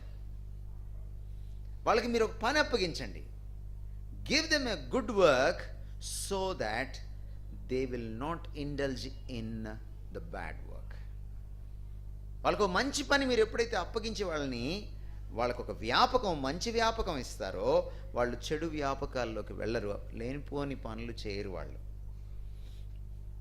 అది తల్లిదండ్రుల తప్పు. వాళ్ళని ఎప్పుడు కూడా ఒక మంచి పని ఇచ్చి, కొన్నిసార్లు పిల్లలు మారాన్ చేస్తుంటారు. వాడికి సెల్ ఫోన్ ఇవ్వకపోతే కింద పడి దొల్లాడడం, సెల్ ఫోను మళ్ళీ ఇవ్వంగానే ఏడుపు ఆపేయడం, నీళ్లు మట్టుకు రావు. జాన్ వెస్లీ వాళ్ళ అమ్మ ఒక సూత్రం పెట్టింది. తల్లిదండ్రులు సూత్రాలు పెట్టాలి, పిల్లలకి నియమాలు పెట్టాలి. ఒక నియమం ఏంటో తెలుసా? ఏదైనా కావాలంటే మామూలుగా అడగాలి. మారం చేసి అడిగితే అసలు ఆ రోజు అది ఇవ్వదు. రూల్ ఏంటి? ఏదైనా కావాలంటే మామూలుగా అడగాలి. ఆమె ఇవ్వాలో ఇవ్వకూడదో ఆమె నిర్ణయం చేసుకుంటుంది. సపోజ్ చలికాలము, వాడికి టాన్సిల్స్ ఉన్నాయి, ఐస్ క్రీమ్ అడిగాడు, ఇవ్వను అంటే ఇంకివ్వను అంతే. మారం చేస్తే ఇవ్వాల్సింది కూడా ఇవ్వను, వేరేది కూడా పోద్ది అనమాట. అరే నేను కొంచెం ఎక్కువ చేశానంటే మా నాన్న, మా అమ్మ అసలు అది కూడా పోద్దిరా, పోతే పోయిందిరా ఐస్ క్రీము, చాక్లెట్ కూడా ఇవ్వరు అనుకుండే పరిస్థితి తీసుకురావాలి. తల్లిదండ్రులు వాళ్ళకి ముందు వాళ్ళకి రావాలి క్రమశిక్షణ. అది నేర్చుకోండి, దట్స్ వెరీ ఇంపార్టెంట్. సో అంచేత వాడిని మీరు ఒక పద్ధతిలో పెంచాలి అంటే, వాడు వేరే వ్యాపకంలోకి వెళ్లకుండా ఉండాలంటే వాడి ఖాళీ సమయాన్ని మీరు ఎంగేజ్ చేయాలి. Because God made man as a doer. పనిమంతుడిగా సృష్టించాడు మనిషిని తన పోలికలో. ఆయన పని చేసేవాడు. విశ్రాంతి దినమును కూడా ఆయన పని చేస్తాడు, కనుక మనల్ని కూడా పని చేయమంటున్నాడు. పని చేసే ఆయన పోలికలో సృష్టించుకున్నాడు. కాబట్టి చిన్నపిల్లాడిని ఖాళీగా వదిలేస్తే వాడు పని చేయకుండా ఉండలేడు. అప్పుడప్పుడు తల్లిదండ్రులు తిడుతుంటారు, కూర్చోలేవా ఒక దగ్గర అని తిడుతుంటారు. అవును, కూర్చోలేను, నేను దేవుని పోలికలో పుట్టాను, ఒక చోట కూర్చోలేను. నేను పనివంతుడిని, నీలాగా సోమరుణ్ణి కాదు. నేను అలా సతికిలు పడి కూర్చొని టీవీ సీరియల్ చూడలేను.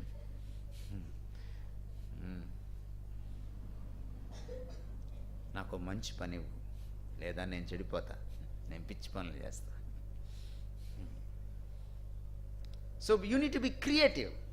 తల్లిదండ్రులు కూడా చాలా సృజనాత్మకంగా ఆలోచించాలి. అసలే మావాడు చాలా హైపర్ యాక్టివ్, వాడిని ఏం చేయాలి? నేను ప్రిన్సిపల్గా ఉన్నప్పుడు స్కూల్లో నాకు ఒక హైపర్ యాక్టివ్ చైల్డ్, కొంచెము ఎక్స్ట్రీమ్ హైపర్ యాక్టివ్నెస్. వాళ్ళ అమ్మ తీసుకొచ్చి జాయిన్ చేసింది. హిందూస్ పిల్లవాడు. ఒక మన ఏషియాలోనే పిల్లల్ని వాళ్ళ సైకాలజీని ట్రీట్ చేసేటువంటి ఒక మంచి చైల్డ్ సైకియాట్రిస్ట్ డీల్ చేస్తున్నాడు డాక్టర్ గారు.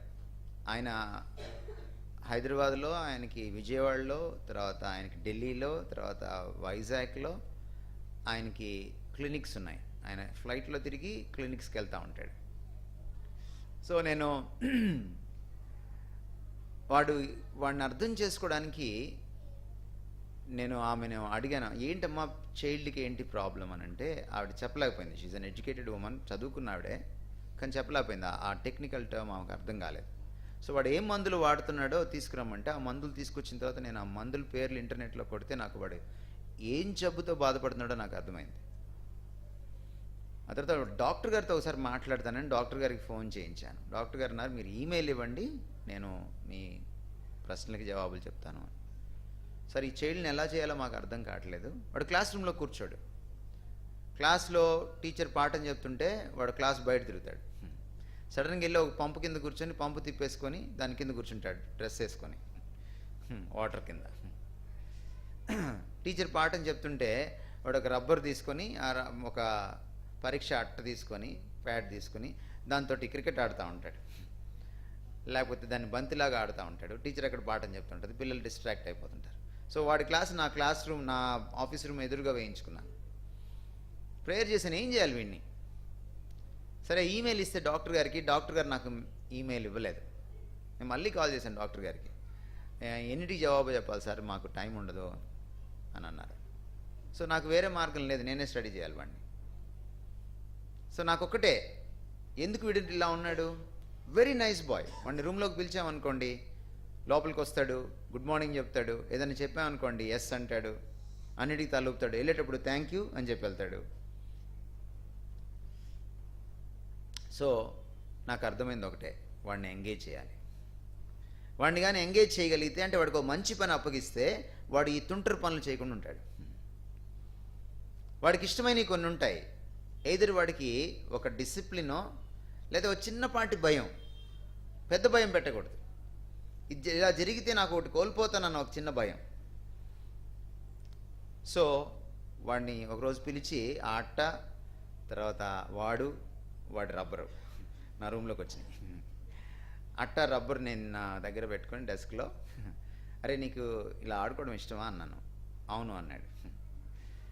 సరే, అట్లయితే ఓ పని చేయి, నువ్వు క్లాస్ రూమ్లోకి వెళ్ళి టీచర్ చెప్పిందంతా ఏం చెప్తుందో నాకు రాసుకుని నాకు రిపోర్ట్ చేయి, నీకు నేను వెంటనే అట్టను రబ్బర్ ఇస్తాను, వెళ్ళిరపో అన్నాను. నా అట్ట రబ్బర్ అన్నాడు. అది రాసుకుని వచ్చేసి నేను నీకు ఇచ్చేస్తాను. వాడు ఎంత తెలివిగలవాడంటే అందరికంటే ఫాస్ట్గా రాసుకొచ్చేసాడు వాడు. ఇంకా క్లాస్ అవ్వలేదు,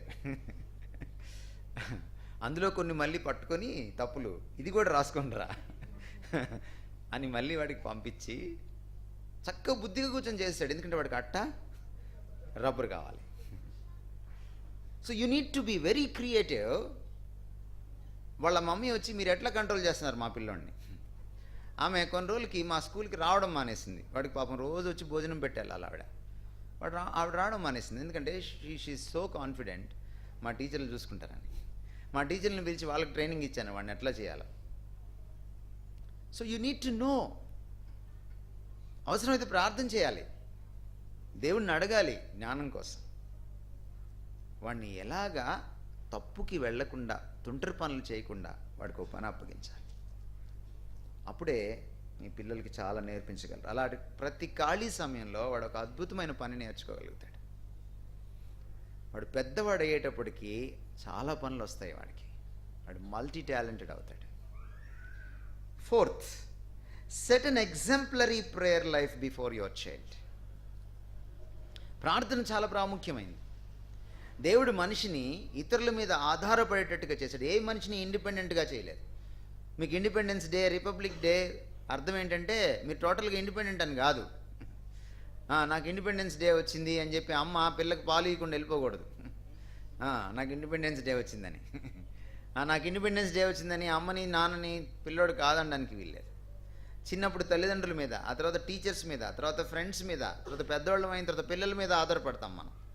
యూ హ్యావ్ టు. దేవుడు మనల్ని ఇంటర్డిపెండెంట్గా చేశాడు. అందుకనే ఆ మాట రాయబడింది, సాటి అయిన సహాయం.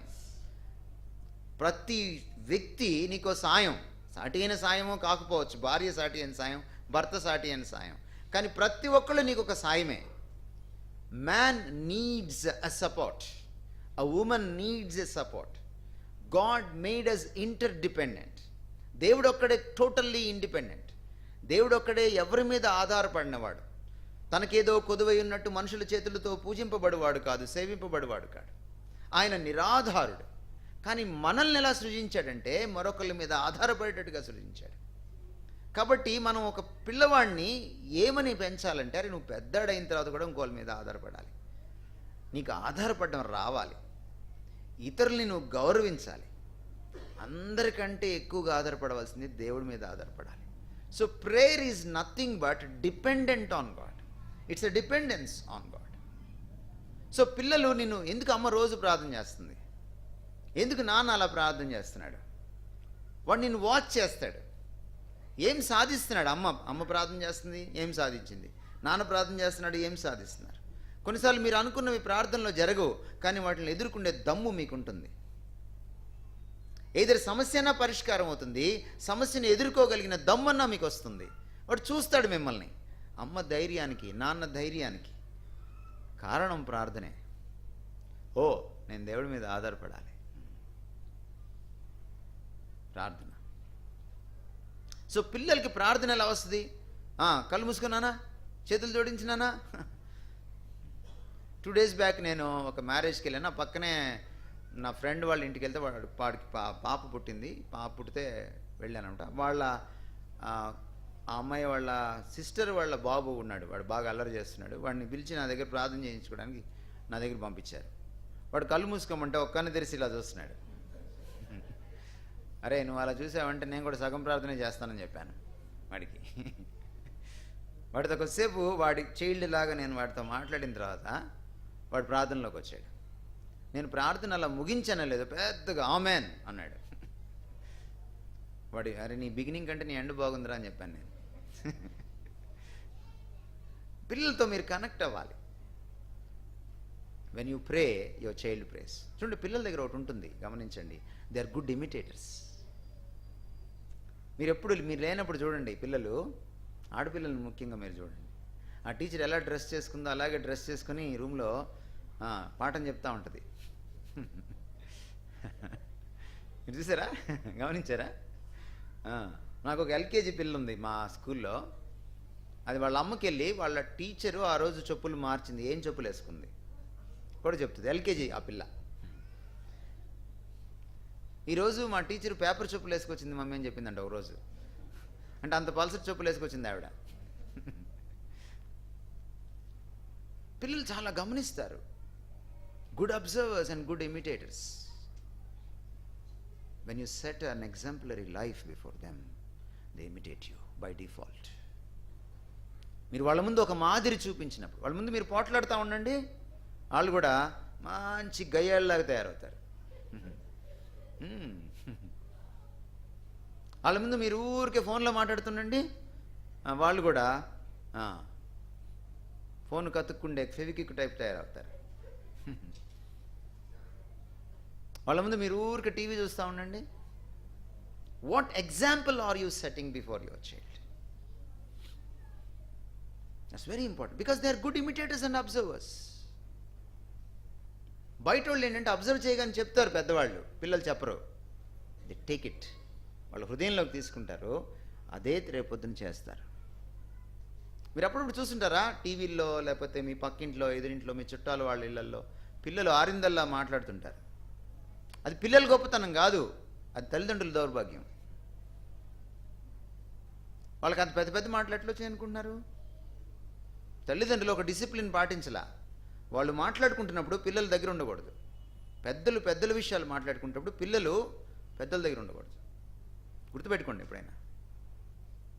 చిన్నపిల్లలకి పెద్ద మాటలు ఎట్లా వస్తున్నాయి? They pick up very fast. Pick up చేసేస్తారు వాళ్ళు. నువ్వు మాట్లాడే పెద్ద పెద్ద మాటలు చిన్న పిల్లల నోట్లోకి వచ్చేస్తాయి. How come? వాళ్ళంత క్విక్ లెర్నర్స్, క్విక్ గ్రాస్పర్స్, అంత చక్కగా గ్రహించేస్తారు వాళ్ళు. నేను ఉమ్మడి కుటుంబంలో పెరిగాను. మా నాయనమ్మ 13.5 సంవత్సరాల మంచం మీద ఉండి పక్షవాతంతో బాధపడుతూనే ఆవిడ ఇల్లంతా మెయింటైన్ చేసింది. నాకు ముగ్గురు అత్తలు అక్కడే ఉండేవాళ్ళు. మా నాన్నగారు, మా అమ్మగారు వెళ్ళి వస్తుండేవారు ఉద్యోగానికి, విదేశాలకు కూడా వెళ్ళొచ్చారు. చాలా వాళ్ళ యాబ్సెన్స్లో చాలా కాలం ఉన్నాం. మా ఇంట్లో ఒక రూల్ ఏంటంటే, పెద్ద ఇల్లు, రూల్ ఏంటంటే పెద్దలు మాట్లాడుకుంటామంటే పిల్లలు ఆ చివరికి వెళ్ళిపోవాలి. దరిదాపుల్లో కనపడితే ఏం లేదు, అయిపోయామే. అందరిని ఒక రూమ్లో వేసి 4 తన్ని రూమ్ తాళం వేస్తారు. కాబట్టి పెద్దలు మాట్లాడుకున్నప్పుడు దగ్గరికి వెళ్ళకూడదు. మేము పెరిగి పెద్దవాళ్ళం అయిన తర్వాత కూడా మా కులం ఏంటో తెలియదు. వాళ్ళు మాట్లాడుకున్నారు లేదు కూడా ఈరోజు మాకు తెలియదు. పెద్దలు చాలా మాటలు మాట్లాడుకుంటారు. మా ఇంట్లో పాపం ఒక అంకుల్కి ఏదో నిక్నేమ్ పెట్టుకున్నారు, గుండు బచ్చా అని.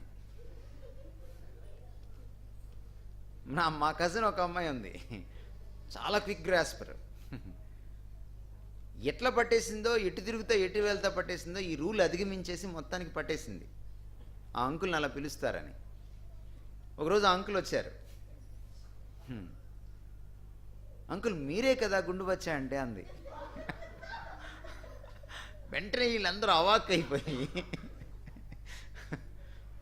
అవాక్కైపోయి ఏం చేయాలో అర్థం కావట్లేదు వీళ్ళకి. స్థానులాగా నించుండిపోయారు. ఆయన బ్యాంక్ ఆఫీసరు, ఫ్యామిలీ ఫ్రెండ్, పాపం ఆయనకు నిక్నేమ్ పెట్టుకున్నారని ఆయనకు తెలియదు. స్టాండ్ స్టిల్ అయిపోయింది ఇంట్లో. ఎట్లుందంటే అందరూ విగ్రహాల్లాగైపోయి అలా చూస్తున్నారు ఒక్కసారిగా. నాకు తెలుసులేండి మీరు నన్ను ఈ పేరుతో పిలుస్తున్నారని అన్నాడు పాపం ఆయన. జాగ్రత్త, పిల్లలు మిమ్మల్ని బుక్ చేస్తారు. అదే మీరు మోకరించి ప్రార్థన చేస్తూ ఉంటే పిల్లలు మిమ్మల్ని చూసి నేర్చుకుంటారు.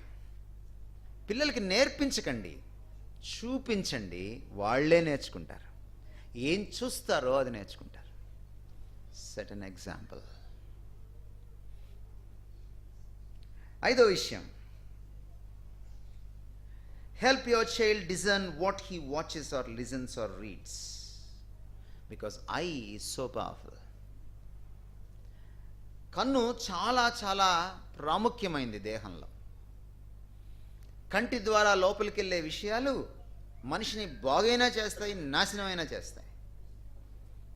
చాలా ప్రాముఖ్యమైంది. మత్తయి సువార్త 6వ అధ్యాయంలోకి ఒకసారి రండి. యేసుక్రీస్తు వారు అన్న మాటల్ని మీకు నేను జ్ఞాపకం చేస్తాను. కంటి గురించి ఆయన ఏం మాట్లాడుతున్నాడో మీరు ఒకసారి చూడండి. అమ్మా,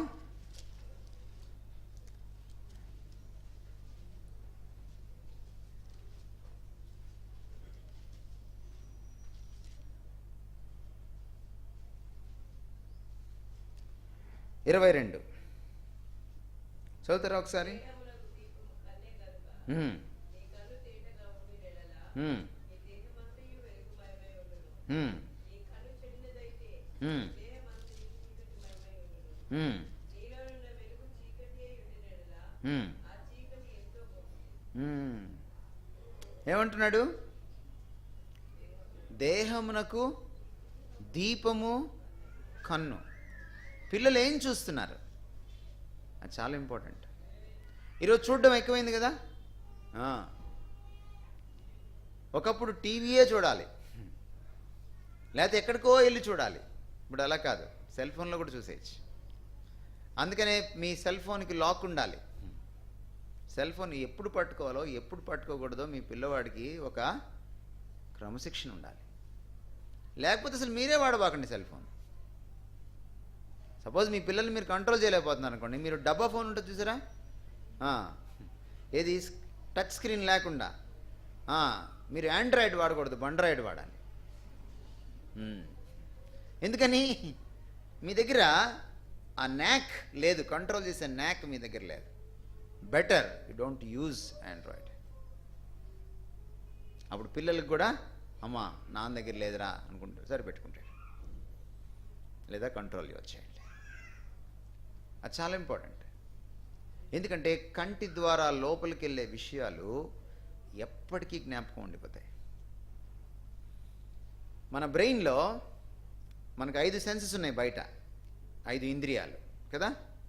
ఈ 5 ఇంద్రియాల ద్వారా వెళ్ళే సిగ్నల్స్ అన్నీ కూడా స్టోర్ అవడానికి ఫ్రంటల్ లాబ్ అని ఉంటుందన్నమాట. ఇక్కడ స్టోరేజ్ కెపాసిటీ ఇక్కడ ఉంటుందన్నమాట. అక్కడ స్టోర్ అవుతాయి అన్నీ జ్ఞాపకాలన్నీ. కానీ కంటికి మాత్రము కన్ను ద్వారా వెళ్ళింది ముందు ఇక్కడ పడుతుంది, ఆ పిక్చరు, ఆ చిత్రము, తర్వాత వెళ్ళి వెనక్కి పడుతుంది, వెనక్కి వెళ్తుంది నెమ్మదిగా. అది విజువల్ కార్టెక్స్ అంటాం. కంటికి ఒక్కదానికే 5 ఇంద్రియాల్లో బ్రెయిన్లో సెపరేట్ స్టోరేజ్ డిపార్ట్మెంట్ ఉంది. అట్లా డిజైన్ చేశాడు దేవుడు మన బ్రెయిన్ని. అందుకని మీరు వినండి, మర్చిపోయే అవకాశం ఉంది. మీరు తాకండి, మర్చిపోయే అవకాశం ఉంది. తడివి చూడండి, మర్చిపోయే అవకాశం ఉంది. రుచి చూడండి, మర్చిపోయే అవకాశం ఉంది. కానీ కంటితో చూసారా, మోస్ట్ లైక్లీ మీకు గుర్తుండిపోతుంది. ఎందుకని పిల్లలు అంత ఫాస్ట్గా డ్యాన్స్ పికప్ చేస్తారు, చూస్తారు. కారణం అదే. చాలా అద్భుతమైన ఇంపాక్ట్ ఉంటుంది. పిల్లల్ని సినిమాలు చూడొద్దని చెప్పొద్దు, వాళ్ళకి వేరే సినిమా చూపించండి. There are good movies. పిల్లలకి వాక్యపు విలువల్ని తెలియచేసేటువంటి మంచి మూవీస్ ఉన్నాయి. వాడు హ్యారీ పోటర్ చూస్తానంటే, కాదురా నీకు ఇంకోటి చూపిస్తారా అని నార్నియా చూపించండి. ఆల్టర్నేటివ్స్ ఉన్నాయి. వాడు జై భీమో లేకపోతే చోటా భీమో చూస్తానంటే వాడిని అది ఆపిచ్చేసి వాడికి వేరే క్రిస్టియన్ కార్టూన్స్ ఉన్నాయి చూపించండి. కొనుక్కోండి, తెచ్చుకోండి. ప్యూర్ ఫ్లిక్స్ అని ఈ మధ్య series of movies, Christian movies వదిలారు. ప్యూర్ ఫ్లిక్స్ మూవీస్ తీసుకొచ్చి చూపించండి. నెట్లో డౌన్లోడ్ చేసుకోండి, లేకపోతే కొనండి, ఖర్చు పెట్టండి. వాళ్ళకు DVD ప్లేయర్ పెట్టండి. వాడు అది చూసే టైంకి ఇది పెట్టండి, వాడు ఎంగేజ్ అవుతాడు. వాడు ఏం చూస్తున్నాడో లోపలికి ఏం వెళ్తుందో చూసుకోండి. Because I is so powerful. యేసుక్రీస్తుని ఆ ఎత్తైన ప్రదేశానికి తీసుకెళ్ళి లోకమహిమ అంతటిని చూపెను అని ఉంటుంది అపవాది. ఎందుకు చూపాడు చెప్పొచ్చు కదా, ఆయనకి తెలుసు కదా. ఈ లోకాధికారి వచ్చున్నాడు, మనం వెళ్దాం పదండి అన్నాడు ఆయన. ఆయనకి తెలుసు వాడు లోకాధికారని. చూపెట్టడం ఎందుకు? బికాజ్ కంటి ద్వారా వెళ్ళే సిగ్నల్స్ చాలా పవర్ఫుల్, అవి క్యాప్చర్ చేస్తాయి. ఎందుకని ఈరోజు రేడియో సరిగా వినట్లేదు, రేడియో అవుట్డేట్ అయిపోయింది. ఎందుకని ఈ రోజున పేపర్ చదవట్లేదు, పుస్తకాలు చదవట్లేదు, చదవడం కూడా నెట్లోనే చూస్తున్నారు. కారణం ఏంటి? ఎలక్ట్రానిక్ విజువల్ మీడియా క్యాప్చర్ చేసేసింది. ఈరోజు విజువల్ మీడియా ఎవరి చేతిలో ఉంది? అపవాది చేతిలో ఉంది. టీవీ వచ్చినప్పుడు ఏం చేశారు తెలుసా? మన క్రైస్తవ బోధకులు వాళ్ళు చేసిన తప్పు ఏంటంటే టీవీని రిజెక్ట్ చేశారు. అది ఇడియట్ బాక్స్ అన్నారు. క్రైస్తవులు దాన్ని రిజెక్ట్ చేశారు. అదే టీవీ వచ్చినప్పుడు టీవీని తీసుకొని మొదటే క్రిస్టియన్ ఛానల్ పెట్టుంటే ఈరోజు మన ఛానల్స్ ఎక్కువ ఉండే, వాళ్ళ ఛానల్స్ తక్కువ ఉండే. కానీ మనవాళ్ళు ఏం చేశారంటే, చీ ఇది టీవీ సాతాను అన్నారు. అవును నాదే అని వాడు తీసుకున్నాడు. తీసుకొని అందరినీ క్యాప్చర్ చేసేసాడు, ప్రపంచమంతా గెలిచేశాడు. అప్పుడు మనోళ్ళు వచ్చి CBN, గాడ్ ఛానల్, రక్షణ టీవీ, ఆ టీవీ, ఈ టీవీ వచ్చేసింది. స్లో, మనకంటే వాడు ఫాస్ట్ ఉన్నాడు. రిజెక్ట్ చేయకండి. ఒక కొత్త టెక్నాలజీ వస్తే రిజెక్ట్ చేయొద్దు, దాన్ని క్రైస్తవీకరించడానికి ప్రయత్నం చేయండి. మీ పిల్లల్లోని మీరు పట్టుకుంటారు. అప్పుడు వాట్ దే వాచ్, వాళ్ళు ఏం చూస్తున్నారు, అది చాలా ప్రాముఖ్యం. సో వాళ్ళ కంటిని మీరే కాయాలి. ఎందుకంటే అది దేహానికి దీపము. అదే కానీ ఆరిపోతే ఏమవుతుంది? ఇల్లంతా చీకటిమయమైపోతుంది, జీవితం అంతా అంధకార బంధురం అయిపోతుంది. పిల్లల యొక్క కళ్ళను మీరే కాయాలి, మీ కళ్ళగా చేసుకోవాలి. వాళ్ళ కళ్ళతో చూడాలి. వాళ్ళు కళ్ళతో చూసిన దాన్ని ఏది చూడాలి, ఏది చూడకూడదో. నేను ఒక అమ్మాయిని చూడకూడదని కళ్ళు మూసుకొని నడిచాను అనుకోండి రోడ్డు మీద, అప్పుడు ఇంకా ఘోరాలు జరుగుతాయి. అలా కాదు. ఏది చూడకూడదో, ఏది చూడగలమో పిల్లలకి చిన్నప్పటి నుంచి మనం నేర్పించాలి. అది చూసిన తర్వాతే కదా చెడు అని తెలుస్తుంది. అలా చూడంగానే ఓహో ఇది చూడకూడదు అది. అలాంటప్పుడు తల తిప్పుకోగలిగిన సత్తా వాళ్ళు ఉండాలి. మనం రోడ్డు మీద వెళ్తుంటే మీరు పోస్టర్ని చించేయగలరా? చించలేరు. మీరు బస్సులో ఉన్నప్పుడు మీరు వాడు కళ్ళు మూస్తారేమో, కానీ తర్వాత వాడు కళ్ళు తెరుచుకొని చూస్తాడు. అదే వాడికి నేర్పిస్తే వాడు అర్థం చేసుకోవడానికి అవకాశం ఉంటుంది. My 6th principle, guide your child to choose his friends. నీ పిల్లోడు వాళ్ళ స్నేహితులు ఎవరు మీకు తెలిసి ఉండాలి. చాలామంది తల్లిదండ్రులు నేను చూస్తూ ఉంటాను, ఎక్కడికి వెళ్ళాడండి బాబు, వాళ్ళ ఫ్రెండ్ దగ్గరికి వెళ్ళాడు. ఏ ఫ్రెండ్ దగ్గరికి వెళ్ళాడు? ఏమోనండి వాళ్ళ ఫ్రెండ్స్ అని వస్తే వెళ్ళాడండి. నో, అలా ఉండకూడదు తల్లిదండ్రులు. ఏ ఫ్రెండ్ దగ్గరికి వెళ్ళాడో నీకు తెలియాలి. ఆ ఫ్రెండ్ ఫోన్ నెంబర్ నీ దగ్గర ఉండాలి. వాడి ఇల్లు ఎక్కడో నీకు తెలియాలి. వాడి పేరేంటో నీకు తెలియాలి. వాడి పేరెంట్స్ ఏంటో కూడా నీకు తెలియాలి.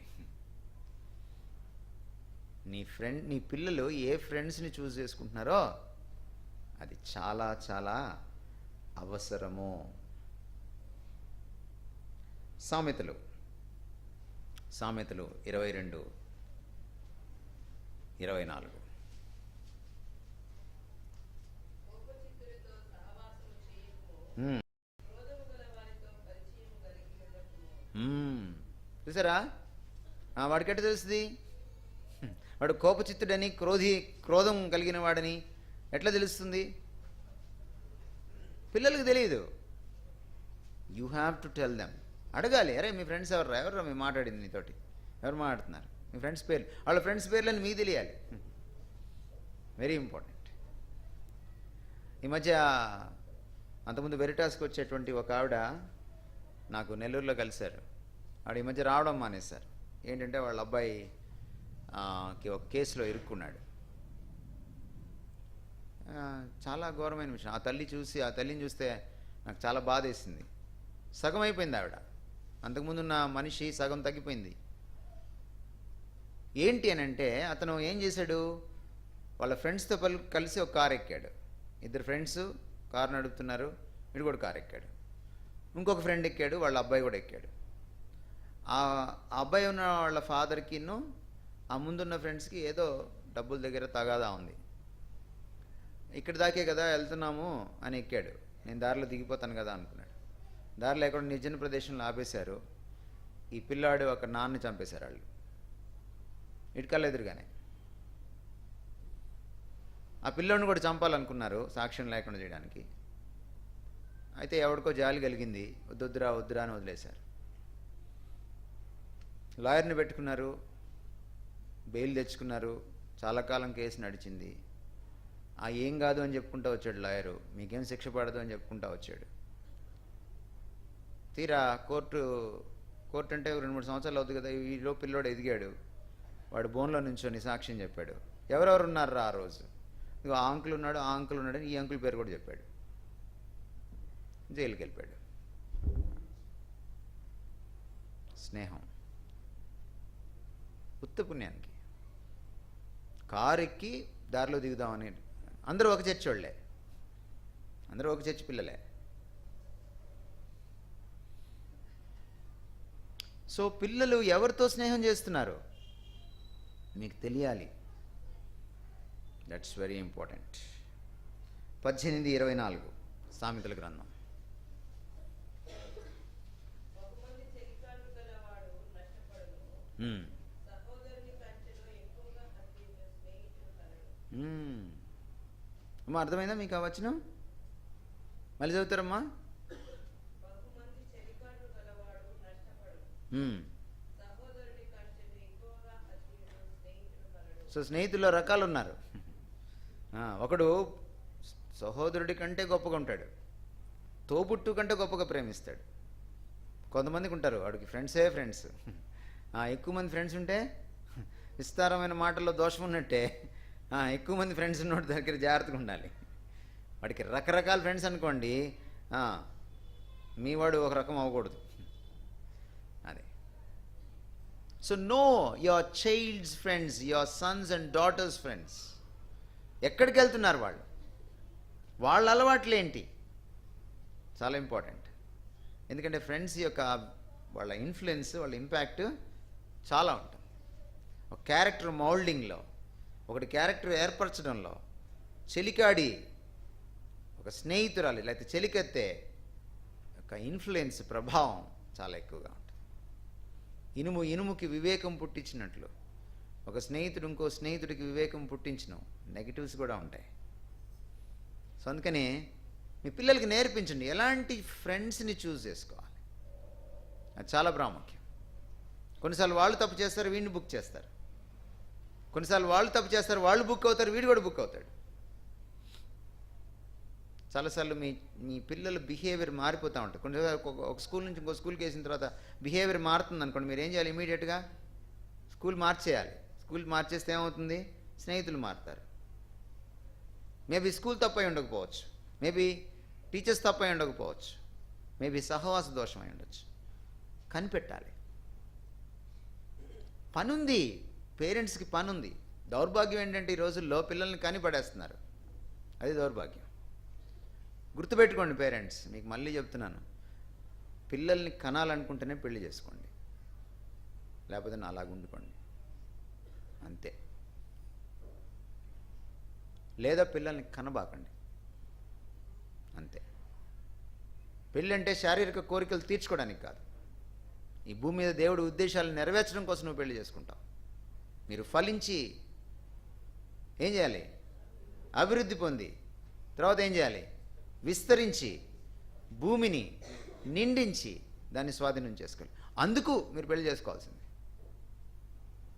పెళ్లి చేసుకున్న తర్వాత మీరు ఫస్ట్ మీ బాధ్యత ఏంటంటే మీరు ఫలించాలి, పిల్లలు కనాలి. మీరు పిల్లలు కనిన తర్వాత అమ్మ దగ్గర, నాన్న దగ్గర, అమ్మమ్మ దగ్గర, నాన్నమ్మ దగ్గర పడేయకూడదు. అవసరమైతే కొన్ని సంవత్సరాలు జాబ్కి ఒకళ్ళు మానేయాలి. సింగపూర్ వెళ్తే చిన్నపిల్లలకి ఒక ఏజ్ వచ్చేదాకా పేరెంట్స్ ఇంట్లో ఉండాలి. ఒకవేళ చిన్నపిల్లని ఇంట్లో వదిలేసి పేరెంట్స్ సర్వెంట్ దగ్గర వెళ్ళిపోతే ఆ పేరెంట్స్ని అరెస్ట్ చేస్తారు, ఇద్దరిని అరెస్ట్ చేస్తారు. అందుకని వాళ్ళ రూల్ అది క్రిస్టియన్ రూల్. అది చాలా హ్యాపీ ఫీల్ అయ్యి నేను సింగపూర్ వెళ్ళి ఆ రూల్ చూసి. ఇండియాకి వస్తే ఎంత బాగుండు అనిపించింది నాకు. ఈ దరిద్రమైన పేరెంట్స్ అంతా ఈ మాదాపూర్ ఈ చుట్టుపక్కల తిరుగుతుంటారు. వాళ్ళకి సాఫ్ట్వేర్ అంటే కానీ సాఫ్ట్ హార్ట్ ఉండదు వాళ్ళకి. వాళ్ళు ఒక హార్డ్వేర్. ఎందుకు కనడం పిల్లల్ని కంటే పెంచగలిగితేనే కాను. అమ్మమ్మ పెంచదు నిన్ను, పిల్లల్ని నానమ్మ పెంచదు, నువ్వు పెంచాలి. ఇది నీ బాధ్యత. అప్పుడే నువ్వు మానిటర్ చేయగలవు. కానీ పారేసి దేశం మీద పడేస్తే దేశం నాశనం అయిపోద్ది నీ పిల్లోడి వల్ల. You have a responsibility as a parent. కనుక జాగ్రత్త. పిల్లల కోసం తప్పించిపోతున్నారు చాలామంది. ఫర్టిలిటీ లేక వ్యంధత్వంతో ఈరోజు అద్దె గర్భాలు కొనుక్కుంటున్నారు, వేరే తల్లి గర్భాన్ని కొనుక్కుంటున్నారు. కోట్లు ఇస్తున్నారు, కోట్లు. దేవుడు నీ గర్భం తెరిచి నీకు ఒక బిడ్డనిస్తే నీకు విలువ తెలియట్లా. హౌ ఇంపార్టెంట్ ఆ చైల్డ్ ఈస్. వేరే పిల్లోడిని మోసినందుకు లక్షలు సంపాదిస్తున్నారు. ఒక పేదరాలు ఈ రోజున ఒక లక్షాధికారి అయిపోతుంది రాత్రికి రాత్రి. 9 నెలల్లో. Know the value of a child. నేను ముగిస్తాను. Teach your child to respect elders. Hebrew పత్రిక 12వ అధ్యాయం 9వ వచనం. Teach your child to respect elders. Hebrew 12:9. మరియు మ్మ్. శరీర సంబంధులైన తండ్రులు మనకు శిక్షకులై ఉండి, వారి యందు భయభక్తులు కలిగి ఉండుము. చదవండమ్మా. అట్లయితే మ్మ్. ఆత్మలకు తండ్రైన వారికి మరి ఎక్కువగా లోబడి బ్రతకవలెను గదా. ఏం చెప్తున్నాడు ఇండైరెక్ట్గా? పిల్లలకి చెప్పండి, పెద్దల్ని గౌరవించడం. నేటి జనరేషన్కి రావట్లేదు అది. ఆ తప్పు వాళ్ళది కాదు, మీది. మీరు నేర్పించలే వాళ్ళకి. పెద్దల్ని మీరు అని పిలవడం, పెద్దలకు వాళ్ళ మాటకి విలువ ఇవ్వడం, వాళ్ళు వచ్చినప్పుడు కనీసం లేచి నిలబడడం, వాళ్ళ verbal and non verbal communication ద్వారా, మాట ద్వారా, చేష్ట ద్వారా, రెండిటి ద్వారా, బాడీ లాంగ్వేజ్ ద్వారా కూడా పెద్దల్ని గౌరవించడం. బైబిల్లో ఉంది, నెరిసిన తల వెంట్రుకలు ఉన్నటువంటి వాడు కనపడితే ఏం చేయాలి? లేచి నిలబడి అతన్ని గౌరవించమని ఉంది. మోషేని పిలిచి మాట్లాడేటప్పుడు దేవుడు చాలాసార్లు పెద్దల్ని పిలవమని చెప్పాడు.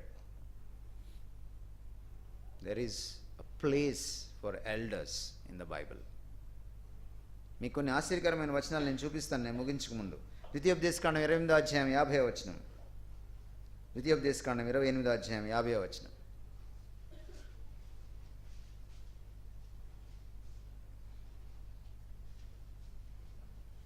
చదువుతారమ్మా? క్రూరముఖము కలిగి ఆ, వృద్ధులను, యవనస్తులను ఆ, రక్షింపని జనమును ఆ, గద్ద ఎగిరి వచ్చినట్టు నీ మీదికి రప్పించును. ఆ. ఇంకా మీరు ఇంగ్లీష్లో చదివితే ఇంకా బాగుంది. పెద్దలను గౌరవించని, పిల్లల గురించినటువంటి ఆ కేర్ లేనటువంటి ఒక నిర్దాక్షిణ్యమైనటువంటి దేశాలని మీ దేశం మీదకి నేను పంపిస్తాను. There are certain cultures in this world. ఈ ప్రపంచంలో కొన్ని సంస్కృతులు ఉన్నాయి. ఆ సమాజాల్లో ఆ సంస్కృతి ఏమిటంటే వాళ్ళు పెద్దల్ని గౌరవించరు. కానీ ఇశ్రాయేలీల సంస్కృతి అది కాదు. అందుకని దేవుడు ప్రత్యేకంగా మెన్షన్ చేస్తున్నాడు. విలాప వాక్యాలు 5వ అధ్యాయం 12వ వచనం. విలాప వాక్యాలు 5:12.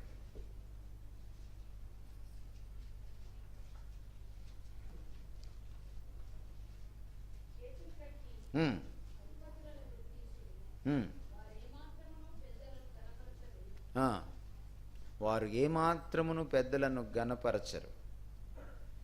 పెద్దలని గణపరచనటువంటి ఒక కుసంస్కృతిని దేవుడు ప్రత్యేకంగా మెన్షన్ చేస్తున్నాడు ఇశ్రాయేలీలకి. ఎందుకంటే ఇశ్రాయేలీలకి దేవుడు నేర్పించింది అంటే పెద్దల్ని గౌరవించమని, తల్లిదండ్రులను సన్మానించమని. దేవుడికి అది చాలా ప్రత్యేకమైన విషయం. పెద్దల్ని గౌరవించకపోతే అదొక చాలా పెద్ద నెగటివ్ దేవుడికి. గమనించండి, క్రైస్తవ సంస్కృతి ఏమిటంటే పెద్దల్ని గౌరవించడం. యూదుల సంస్కృతి, బైబిల్ సంస్కృతి ఏమిటంటే పెద్దల్ని గౌరవించడం. You need to respect elders. నేర్పించాలి. చెల్లి అన్నని గౌరవించేటట్టుగా, తమ్ముడు అక్కని గౌరవించేటట్టుగా అక్కడి నుంచి స్టార్ట్ అవ్వాలి. అండ్ పిల్లలు తల్లిదండ్రులను గౌరవించేటట్టుగా. కొంతమంది పిల్లలు తల్లిదండ్రులను కాలుతో తంతుంటారు. తప్పు నాన్న అంటుంటాడు ఈయన. ఈయన్ని కొట్టాలనిపిస్తుంది నాకు, వాడిని కాదు. పీకొకటి, ఆ కాలు మీద పఠామని పడాలి ఒకటి, వాడికి చురుకు తగులుతుంది. కాలు మీద పిక్క ఉంటుంది, పిక్క కండున్న చోట కొట్టచ్చు, తప్పు కాదు. అని పైకి వెళ్తే బటక్స్ ఉంటాయి వెనక, వాటిని కొట్టచ్చు, తప్పు కాదు. వీపు మీద కొట్టకూడదు, తల మీద కొట్టకూడదు, చెంప మీద కొట్టకూడదు. కొట్టవలసింది అక్కడ వెనుక భాగంలో, డౌన్ ఫ్రమ్ అంటే వేస్ట్ కింద నుంచి కొట్టాలి మీరు పిల్లల్ని. మీకు మరీ పిచ్చి కోపం అనుకోండి, వంటగదిలో ఉన్న డేక్షను దబరాన్ని తీసుకొని బాధేయకూడదు, పప్పు గుత్తి తీసుకొని ఇసిరేయకూడదు. అలాంటి పిచ్చి కోపం ఉన్న బ్యాచ్ అయితే మీరు వాడికి చెప్పాలి, బెత్తం తీసుకో, బెత్తం ఎక్కడుందో వెతుకు అక్కడ నుంచోమని చెప్పాలి. ఓ పావు గంటకి నువ్వు వెళ్ళాలి, అప్పుడు నీ కోపం కంట్రోల్లోకి వస్తుంది. ఆ తర్వాత వాడిని నెమ్మదిగా ఎక్కడ కొట్టాలో అక్కడ కొట్టాలి. కొడుతుందేమోనని బెదిరించాలి, తక్కువ కొట్టాలి. మా స్కూల్లో పిల్లల్ని కొట్టకూడదని చెప్పి ఒక రూల్ పెట్టాను. ఒకళ్ళు కొట్టవలసి వస్తే నేను కొడతానని చెప్పాను. ఎందుకంటే మా టీచర్లకి ఎప్పుడు కొట్టాలో ఎక్కడ కొట్టాలో తెలియదు కాబట్టి వాళ్ళకి ట్రైనింగ్ ఇచ్చే బదులు నేను కొట్టడం బెటర్ అనిపించింది నాకు. 3 సంవత్సరాలు ప్రిన్సిపల్గా ఉన్నాను, వాళ్ళ మీద దెబ్బ పడలేదు. ఒకసారి కొట్టవలసి వచ్చింది పిల్లల్ని. ఎవడు తప్పు చేశాడో తెలియదు, ఒకటి తల పగిలిపోయింది, తోసేశారు, అది గుచ్చుకుపోయింది రాయి. క్లాస్ అంతటి నించోబెట్టాను. ఎలాగా? గోడ వైపు వెనక్కి తిప్పి బెత్తం పట్టుకుని తిరుగుతున్నాను ఈ చివరి నుంచి ఆ చివరి దాకా. ఎప్పుడు ఎవడి మీద పడుతుందో వాడికి తెలియదు. ఈ పావు గంటలో నిజాలు బయటకు వచ్చేసినాయి. Created tension. నువ్వు కంట్రోల్ అవుతావు, వాడు కంట్రోల్ అవుతాడు. టపామని పడిపోయింది అనుకో దెబ్బ, నువ్వు ఎక్కడ కొడతావో తెలియదు, ఏమవుతుందో తెలియదు. వాడు హాస్పిటల్ తీసుకెళ్తావు, నువ్వు నేరస్తుడు అవుతావు, నేరస్తురాలు అవుతావు.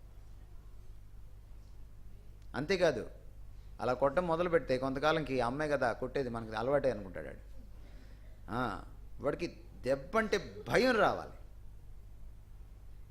That's very important. కాబట్టి ఎల్డర్స్ని రెస్పెక్ట్ చేయడం అనేది చాలా ప్రాముఖ్యమైనది. చాలా విషయాలు మీకు నేను చెప్పగలను, but this is not the time. But ఈ జనరేషన్కి మీరు నేర్పించాలి పెద్దల్ని గౌరవించడం. పెద్దల్ని గౌరవించినటువంటి వారిని దేవుడు గౌరవిస్తాడు. ఎందుకంటే ప్రతి అధికారాన్ని ఆయనే నియమిస్తాడు. పెద్దలకు అధికారం ఇచ్చింది ఆయనే. పెద్దల అధికారాన్ని ధిక్కరిస్తే దేవుని అధికారాన్ని ధిక్కరించినట్టు, పెద్దల్ని గౌరవించిన వాడు దేవుణ్ణి గౌరవించినట్టు. పిల్లలకి నేర్పించాలి ఆ విషయాల్ని. It is very important. ఎప్పుడైతే మీరు ఇలాంటి గృహాన్ని కట్టుకుంటారో, ఎందుకంటే ఈ విలువలన్నీ ఇందులోంచి తెచ్చుకున్నాం. ఇది ఎక్కడి నుంచి వచ్చిందంటే ఆయన క్యారెక్టర్లోంచి వచ్చింది. కుటుంబము ఆయన్ని బట్టి కుటుంబం అని పిలువబడుతుంది. ఆయన మొదటి కుటుంబము, ఆయన పరలోకంలోని కుటుంబము. ఆ కుటుంబం యొక్క ప్రతీక, రెప్లిక ఈ భూలోకంలో ఉన్న కుటుంబం. భూలోకంలో కుటుంబం ఎలా ఉండాలో మిగిలిన కుటుంబాలకు తెలియాలంటే ఈ క్రైస్తవ కుటుంబం సరిగా ఉండాలి. గుర్తుపెట్టుకోండి, అబ్రహాముకి చెప్పాడు, నీ వంశం ద్వారా నేను ప్రపంచంలోని వంశాలన్నింటినీ, నీ కుటుంబం ద్వారా నేను ప్రపంచంలో ఉన్న కుటుంబాలన్నింటినీ కూడా నేను ఏం చేస్తాను? ఆశీర్వదిస్తాను. ఈరోజు మీకు కూడా నేను చెప్తున్నాను, మీ కుటుంబాలు దైవిక కుటుంబాలుగా ఉంటే మీ కుటుంబం ద్వారా మీ చుట్టుపక్కల ఉన్నటువంటి అనేకమైన కుటుంబాలు, అది హిందూ కుటుంబం అయినా, ముస్లిం కుటుంబం అయినా, నాస్తిక్ కుటుంబం అయినా, బంధుమిత్రుల్లో ఉన్న కుటుంబాలు ఆశీర్వదింపబడతాయి. మీ కుటుంబాన్ని బట్టే ఆ దైవ కుటుంబం గురించి ప్రపంచానికి అర్థమవుతుంది. Please understand this. ఇది మీరు దేవుడికి ఇచ్చే నైవేద్యమే కాదు, దేశానికి చేసే సేవ కూడా. తలలు వంచండి, ప్రార్థన చేసుకుందాం. నాయన, క్రైస్తవ తల్లిదండ్రులుగా మేము ఎలా ఉండాలో నీ వాక్యంలో మా కోసం రాయించి ఉంచినందుకు అనేకమైన సత్యాలు నీకు వందనాలు ప్రభా. మాకు ఒక గురుతర బాధ్యత ఉంది నాయన. నేటి తరాన్ని మేము సాకాలి, పోషించాలి, పెంచి పెద్ద చేయాలి. నేటి తరాన్ని మేము తర్ఫీదు ఇవ్వాలి. నేటి తరాన్ని తండ్రి నీ రూపురేఖల్లోకి తెచ్చుకోవాలి. నేటి తరాన్ని ఇహలోక మాలిన్యం అంటించుకోకుండా లోకం నుంచి విడిపించాలి. నేటి తరాన్ని నీలాగా తీర్చిదిద్దాలి. అందుకు ప్రభువా, మా పైన ఎంతో బాధ్యత ఉంది. ఎగ్జాంపుల్ సెట్ చేయడం కంటే గొప్ప పాఠం లేదు నాయన. మాదిరిని సెట్ చేయడానికి మాదిరి గల జీవితాలు తల్లిదండ్రులైన మాకు దయచేయండి, కృప చూపించండి ప్రభువా. ప్రేమిస్తూనే క్రమశిక్షణ చేయడం మాకు నేర్పించండి. క్రమశిక్షణ చేస్తూనే ప్రేమతో చేయడానికి నేర్పించండి నాయన. సాయం దయచేయండి ప్రభా. ఏ సూత్రాలైతే మీరు నేర్పించారో ఆ సూత్రాలన్నింటినీ మేము మదిలో దాచుకుని, భద్రం చేసుకుని, మనన చేసుకొని, వాటిని పాటించడానికి, ఆచరణీయం చేసుకోవడానికి బలహీనమైన మాకు, మతిమరుపు ఉన్న మాకు సాయం దయచేయాలని నీ ఆత్మ కార్యసిద్ధికి మమ్మల్ని అప్పగించుకుంటూ యేసుక్రీస్తు వారి పేట వేడుకుంటున్నాం తండ్రి. ఆమేన్. Thank you so much.